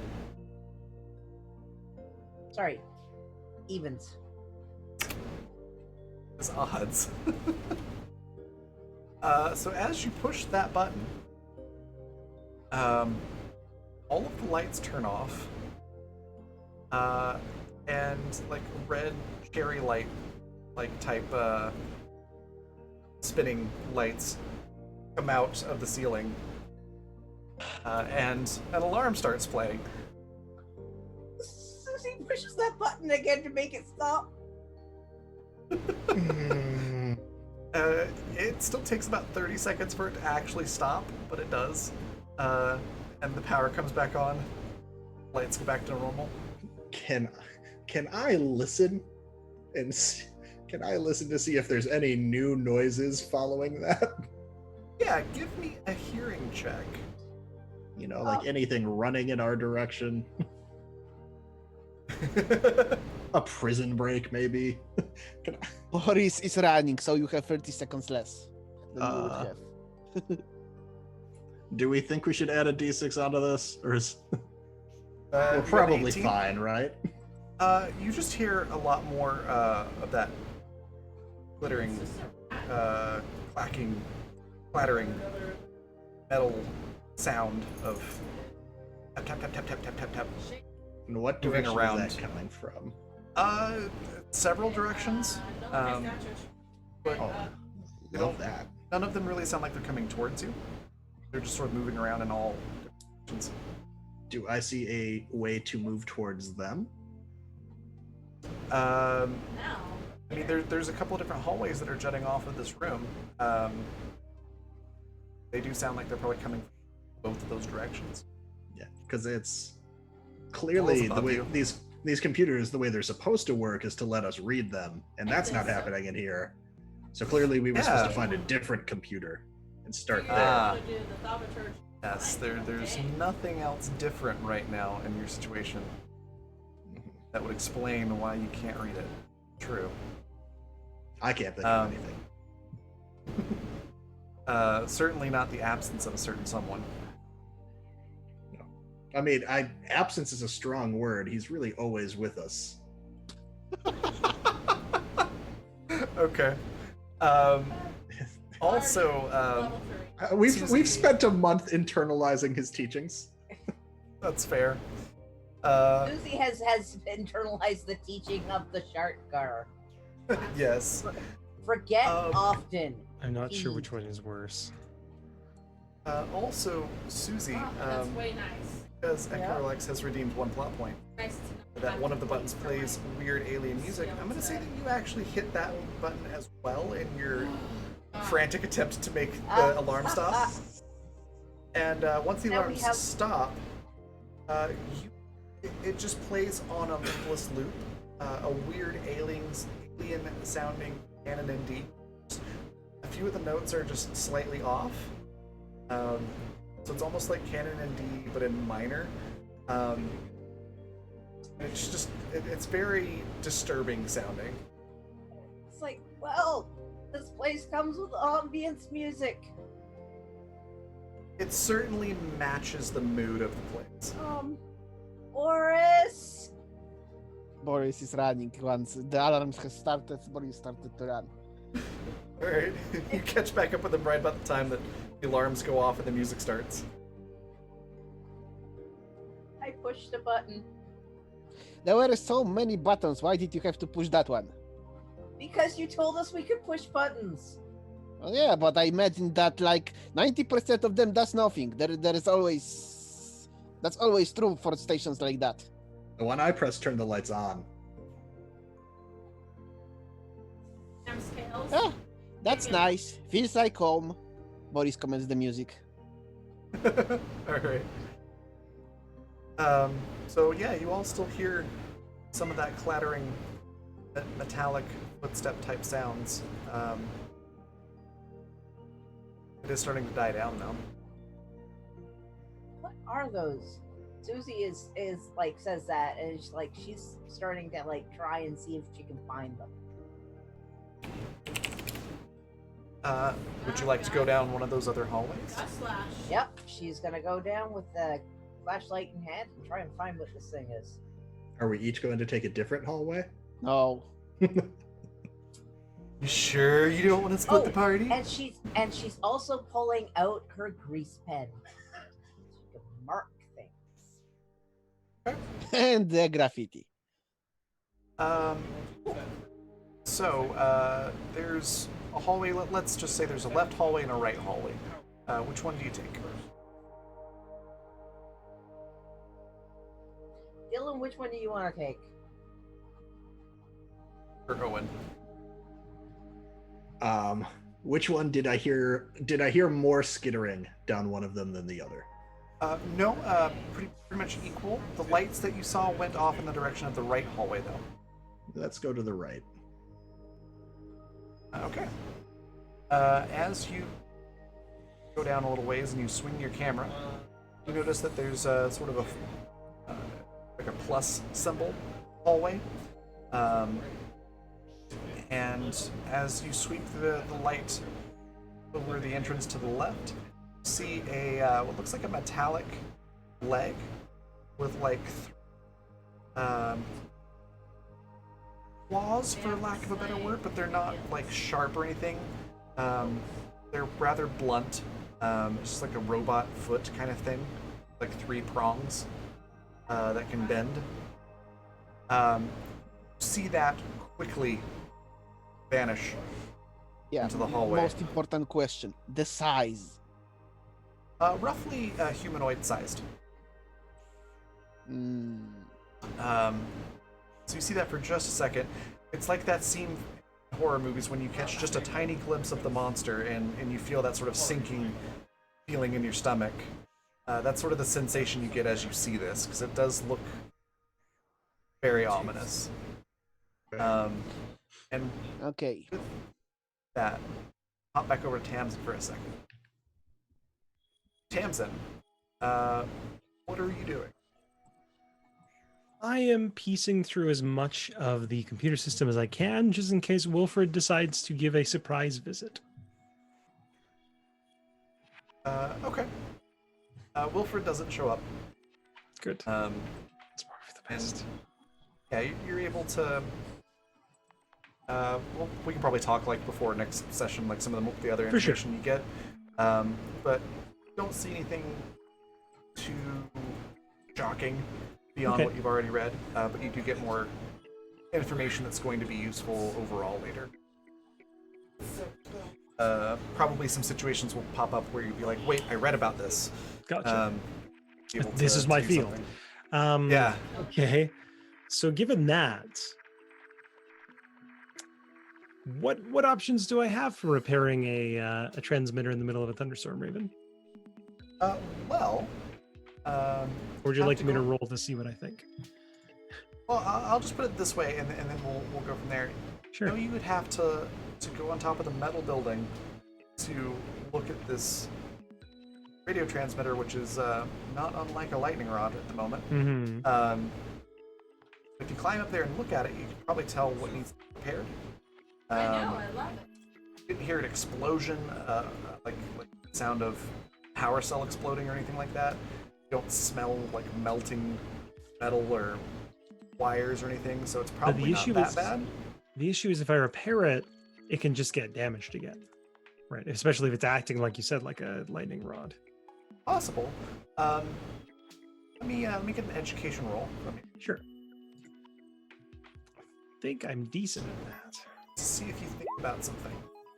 21. Decent So enough. cheesy. I imagine you've probably stocked up the island pretty well. Yeah. You probably have a good amount of that silicone rubber around that you could potentially use to help Insulate. you in this situation.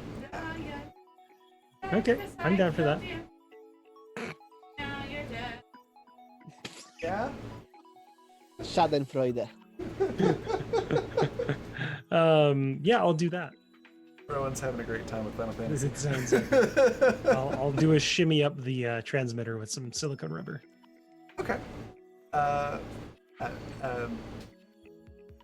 Lightning hits the building again as you're up there, but because you are on this super insulating silicone rubber, nothing happens to you aside from, probably making you Shock. jump a little bit. The irony. Yeah. Okay. But once it, the shock wears off, the emotional shock, Mhm. Start to feel a little bit more confident about what you're doing, that you've made, the smart decision with the silicone rubber. And you can see that it's like a blown out fuse, essentially, on this Okay. transmitter.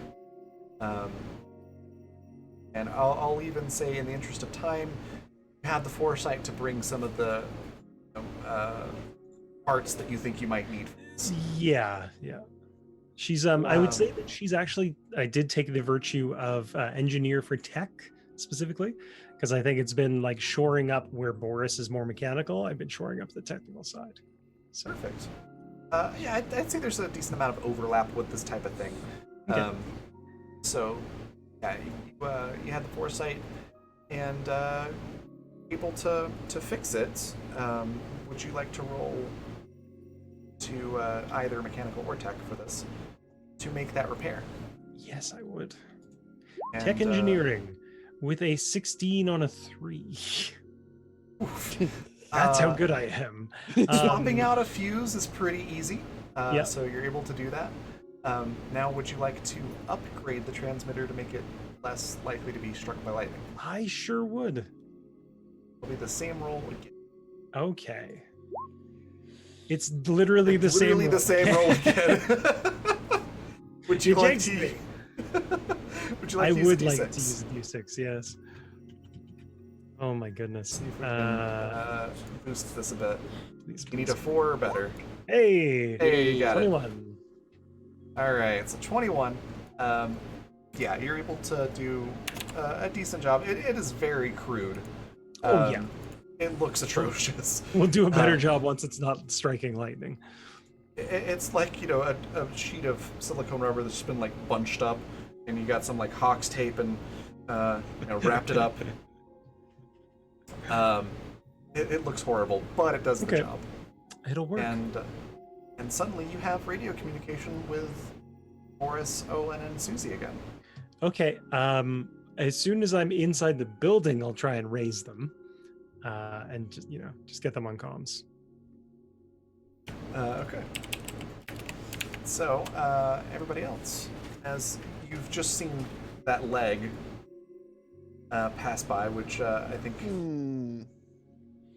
for I think the audience probably was ominous and gives you a sort of sinking feeling, but for Owen perhaps thinks it's a potential friend, which, given Owen's I am vicinity, gullible.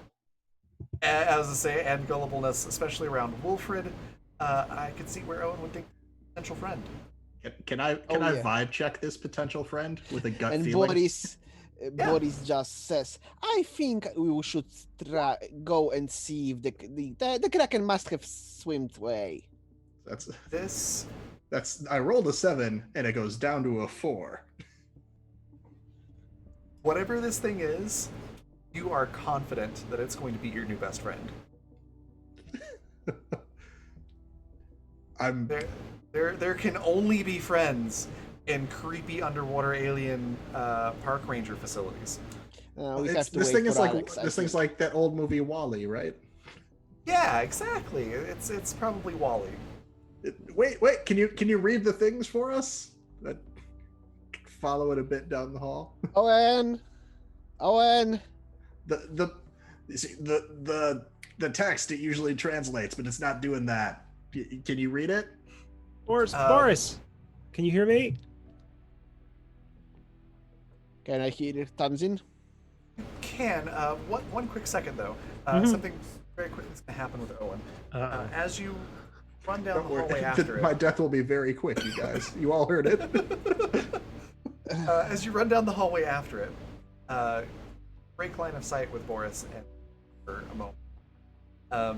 Now because of your awareness, you see this coming, which in your mind, because you rolled a 5 on your gut check, your gut feeling check, your best friend is trying to pull you in for a hug. So it's this metallic hand. It looks a lot like the foot that you saw, actually. His hand Which grabs. you specified was not sharp. It is not sharp, but it does sort of clamp down on your shoulder. Not hard, but just firm enough to let you know that You're not moving away for a moment. And it starts pulling you towards it. Would you like to hug your new best friend, or do you want to wait for later and try to pull away? Back to social distancing. That's second date stuff. I'm not sure Owen's much of a hugger, but he's so I think he would try and come in that direction, but like not up close, like try and swing to the side, if that makes sense. Sure. Okay. That works because it's not actually trying to hug you in reality. It's just No. trying. It's just trying to lead you into another room. So Boris, as Tamsin's coming on the radio, you hear some clattering noises. I will have to go after Owen. Okay, So give it's me a nimbleness check.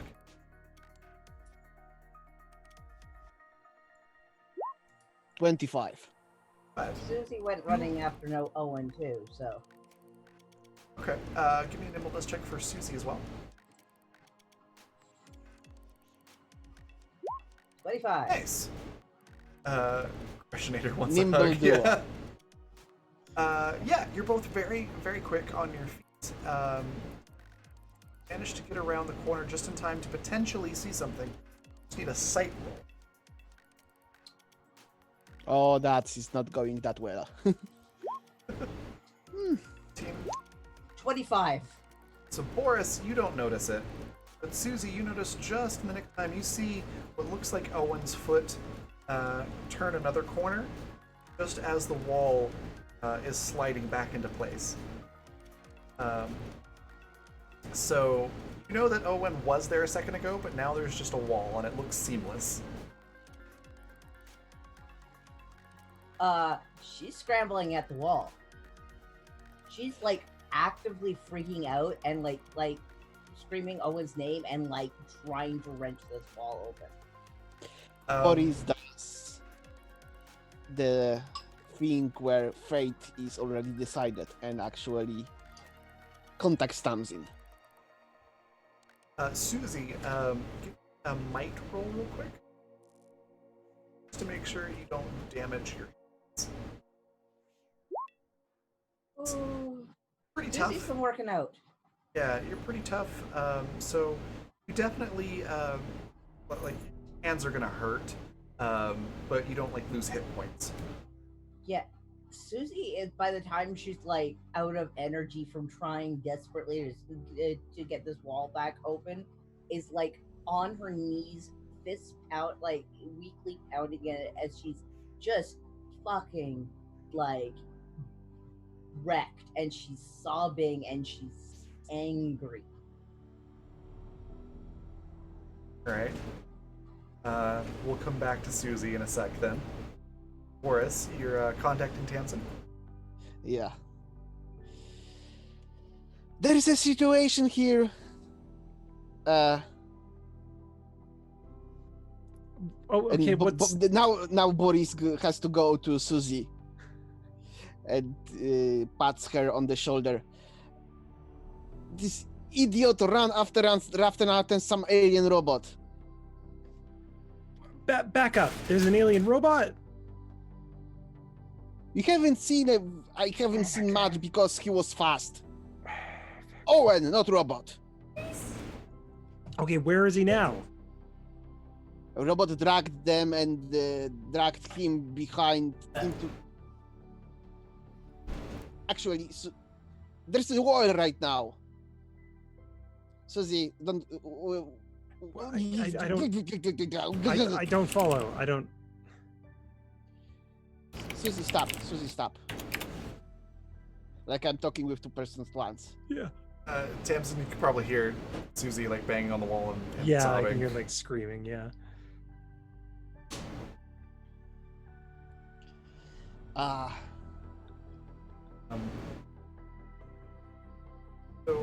so yeah, there's. I just saw a piece of leg. Did you see anything else more Susie?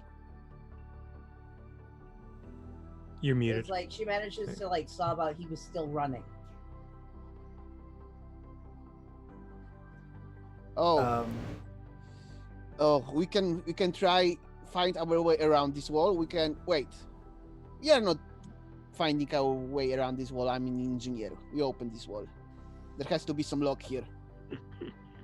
I'm talking to the PDA and patting my As way you, around the door. as you're looking around and everything, because of a plot point from Michael, because there is a poster of the Crushinator from Futurama behind you, and the poster seems to be in perfect condition. Hey, It's a little out of place on the wall there. humans have been here before? I One guess that's alien poster. Okay. Yeah, as you're feeling around the wall and everything, you don't notice a mechanism that unlocks the wall.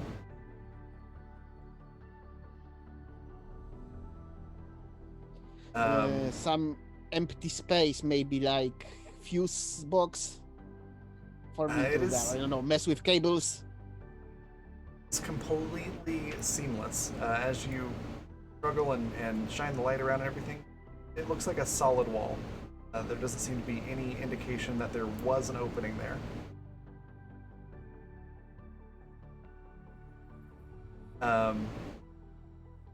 So with that, I think the camera is going to pan over to Tamsin for a moment. As you're sitting over the computer and reading, another flash of lightning, and we'll see through like the window in the door, through a crack in the door, just a silhouette outside the shack. Roughly a Wilfred-sized silhouette, ominously standing there as the lightning illuminates him for just a second, just the silhouette. Then we're going to pan back over to Owen. We're seeing something very similar to what Wilfred saw when Wilfred was sinking in the ocean. And that is your new alien buddy, alien robot buddy. Glowing green eyes and robotic pitched voice. Telling you it's going to be okay. As put something like it's like a scuba tank breather. He goes to put that into your mouth. Owen, this is your new best friend. Do you want to go along with this, or do you want to struggle? I mean, robots are friends. I feel like I don't have a negative context for these aliens yet. You really don't, to be honest. It's just more of a normal human fear would probably kick in, but you're pretty sure that these are friendly. So It's the future. I mean, Robots it's- are always friendly. No, I got this talk before I came down about going through your fears and you'll come out great the other side, right? that's true. Okay, so put this thing in your mouth, and all of a This sudden is your the test. vision, all of a sudden your vision lights up green, and some things are happening. As the camera pans back one more time, Horace and Susie, who are staring at the wall, trying to figure out how to open it, and that's when there's a flicker of light from one of those little glow stick lights behind you, and the camera is looking at your faces.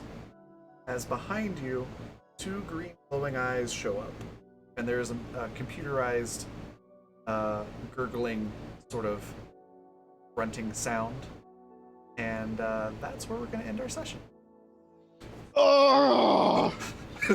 You're getting shanked, and now your alien robot gets shanked too. Lucy had a month to bond with you, god damn it. I don't know what I don't know what the problem is. Now you're possessed by aliens. And we prefer the word enhanced.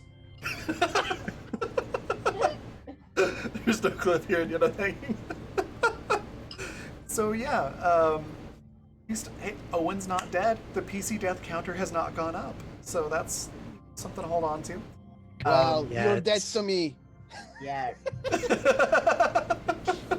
Okay, Tamsin might be dead by the time you get back. We'll see. Oh, but that was a lot of fun. We're gonna do our outroductions here. Let everybody talk a little bit about their favorite parts and where we can find them next and everything. And then we're gonna go on a raid. Our raid cry was something about turning it into a gun. What was it? Then we made it a gun. Then we made it a gun. That's right. Then we made it a gun! Exclamation point. Hype. Die. There we go. So we're gonna go on a raid after we do our little outros. Let's start with Econorlax. What was your favorite part? Where can we find you next? And anything you'd like to share? You can find me next on Friday, I think. Yes, on Friday, on Where Things Go South. Here at 1 p.m. Mountain Time. Yeah, and my favorite part.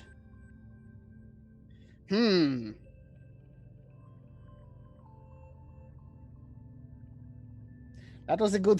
That was a good game, and there were many funny parts. Get down.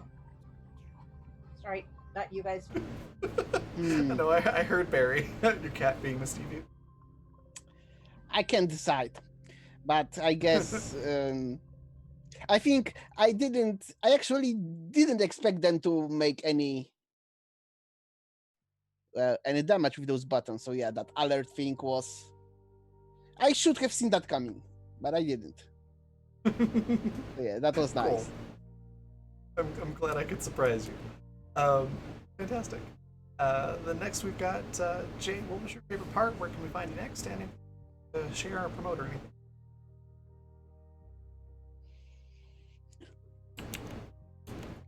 Sorry, I'm just checking. Was that me or was it somebody else? Yes, it's you. Okay, sorry. My brain did a hard shutdown and it was like, what name did she say? What are names anyway?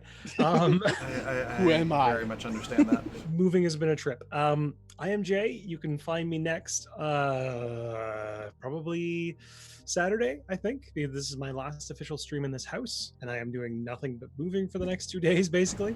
So yeah, Saturday you can find me here at 1 p.m. Mountain Time, 3 p.m. Eastern for Morning Cavalcade, and then 7 p.m. Mountain Time, 9 p.m. Eastern for Animus Absentis. And my favorite part is probably, I would say, Owen's kind of descent into, not even a descent, more a rise from apprentice to full-blown Jedi alien. I think that was a really meteoric kind of, like, he's passed his trials. He's had enough time. It's time for him to go and make his lightsaber and join Wilfred by striking down younglings. It'll be fine. But I really enjoyed it tonight. This was great. I'm glad you had fun. Fantastic. Next, let's head over to Patrick. What was your favorite part? Where can we find you next? And yeah, I don't know about favorite part. I think just the shift I had as Owen in not any of the like cool alien stuff at the end, but just the like, well, there's one of those big ass things outside. Guess this is our new life down here. Guess we live here now. Yeah. And so Owen essentially shifting from like, no, I'm cool standing back to like, well, fuck it, this is it. Cocking his gas gun and going in. That's fair. Yeah, you can catch me. I think tomorrow, right? I'm playing with you, Raven. Yeah. We're doing the a fundraiser for the Onyx Path. Raising, they're doing charity streams, which I believe our stream is going to be raising money for the Pepper Project. So that'll be over on the Onyx Path channel, just the Onyx Path, all one word. Where's my healing? And I'm excited. That'll be my first time playing. They came from beneath. Came from beneath the sea. Yeah, that'll be my first time playing that, so I'm excited. It's time for that. I'm excited too. It's my first time running it. I've played it a couple times, but I haven't run a game on it yet. It's a lot of fun. Yeah, and I guess just in terms of something to pitch, follow my new Twitch channel. I've got a Twitch channel now. I do one shots on Thursdays when I can, when I'm not emergency called into work like I will be this week. And then video games and like karaoke stuff in between. And last but not least, we've got Alex. What was your favorite part? Where can we find you next, and anything else? Oh, jeez. There was a lot of just, I don't know,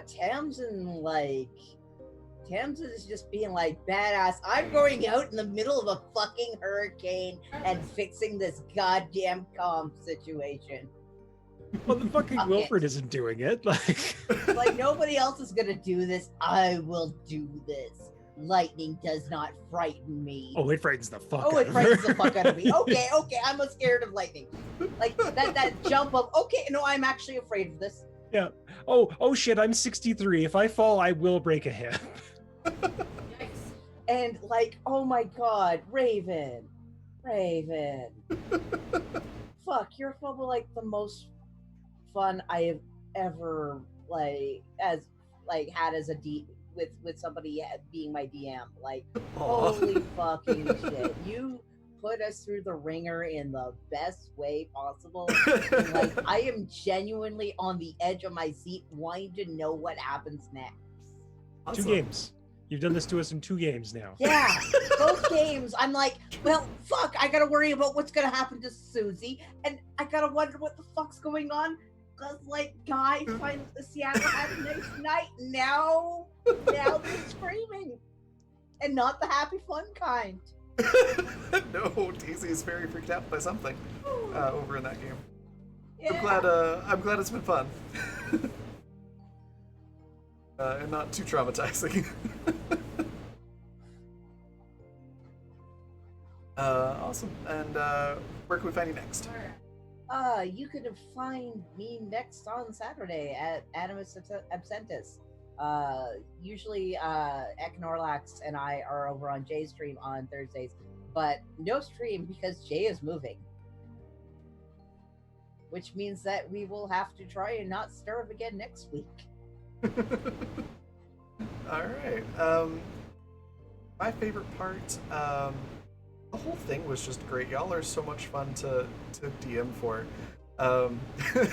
Your expressions every time there's a cliffhanger moment or something unexpected happens, it's just priceless.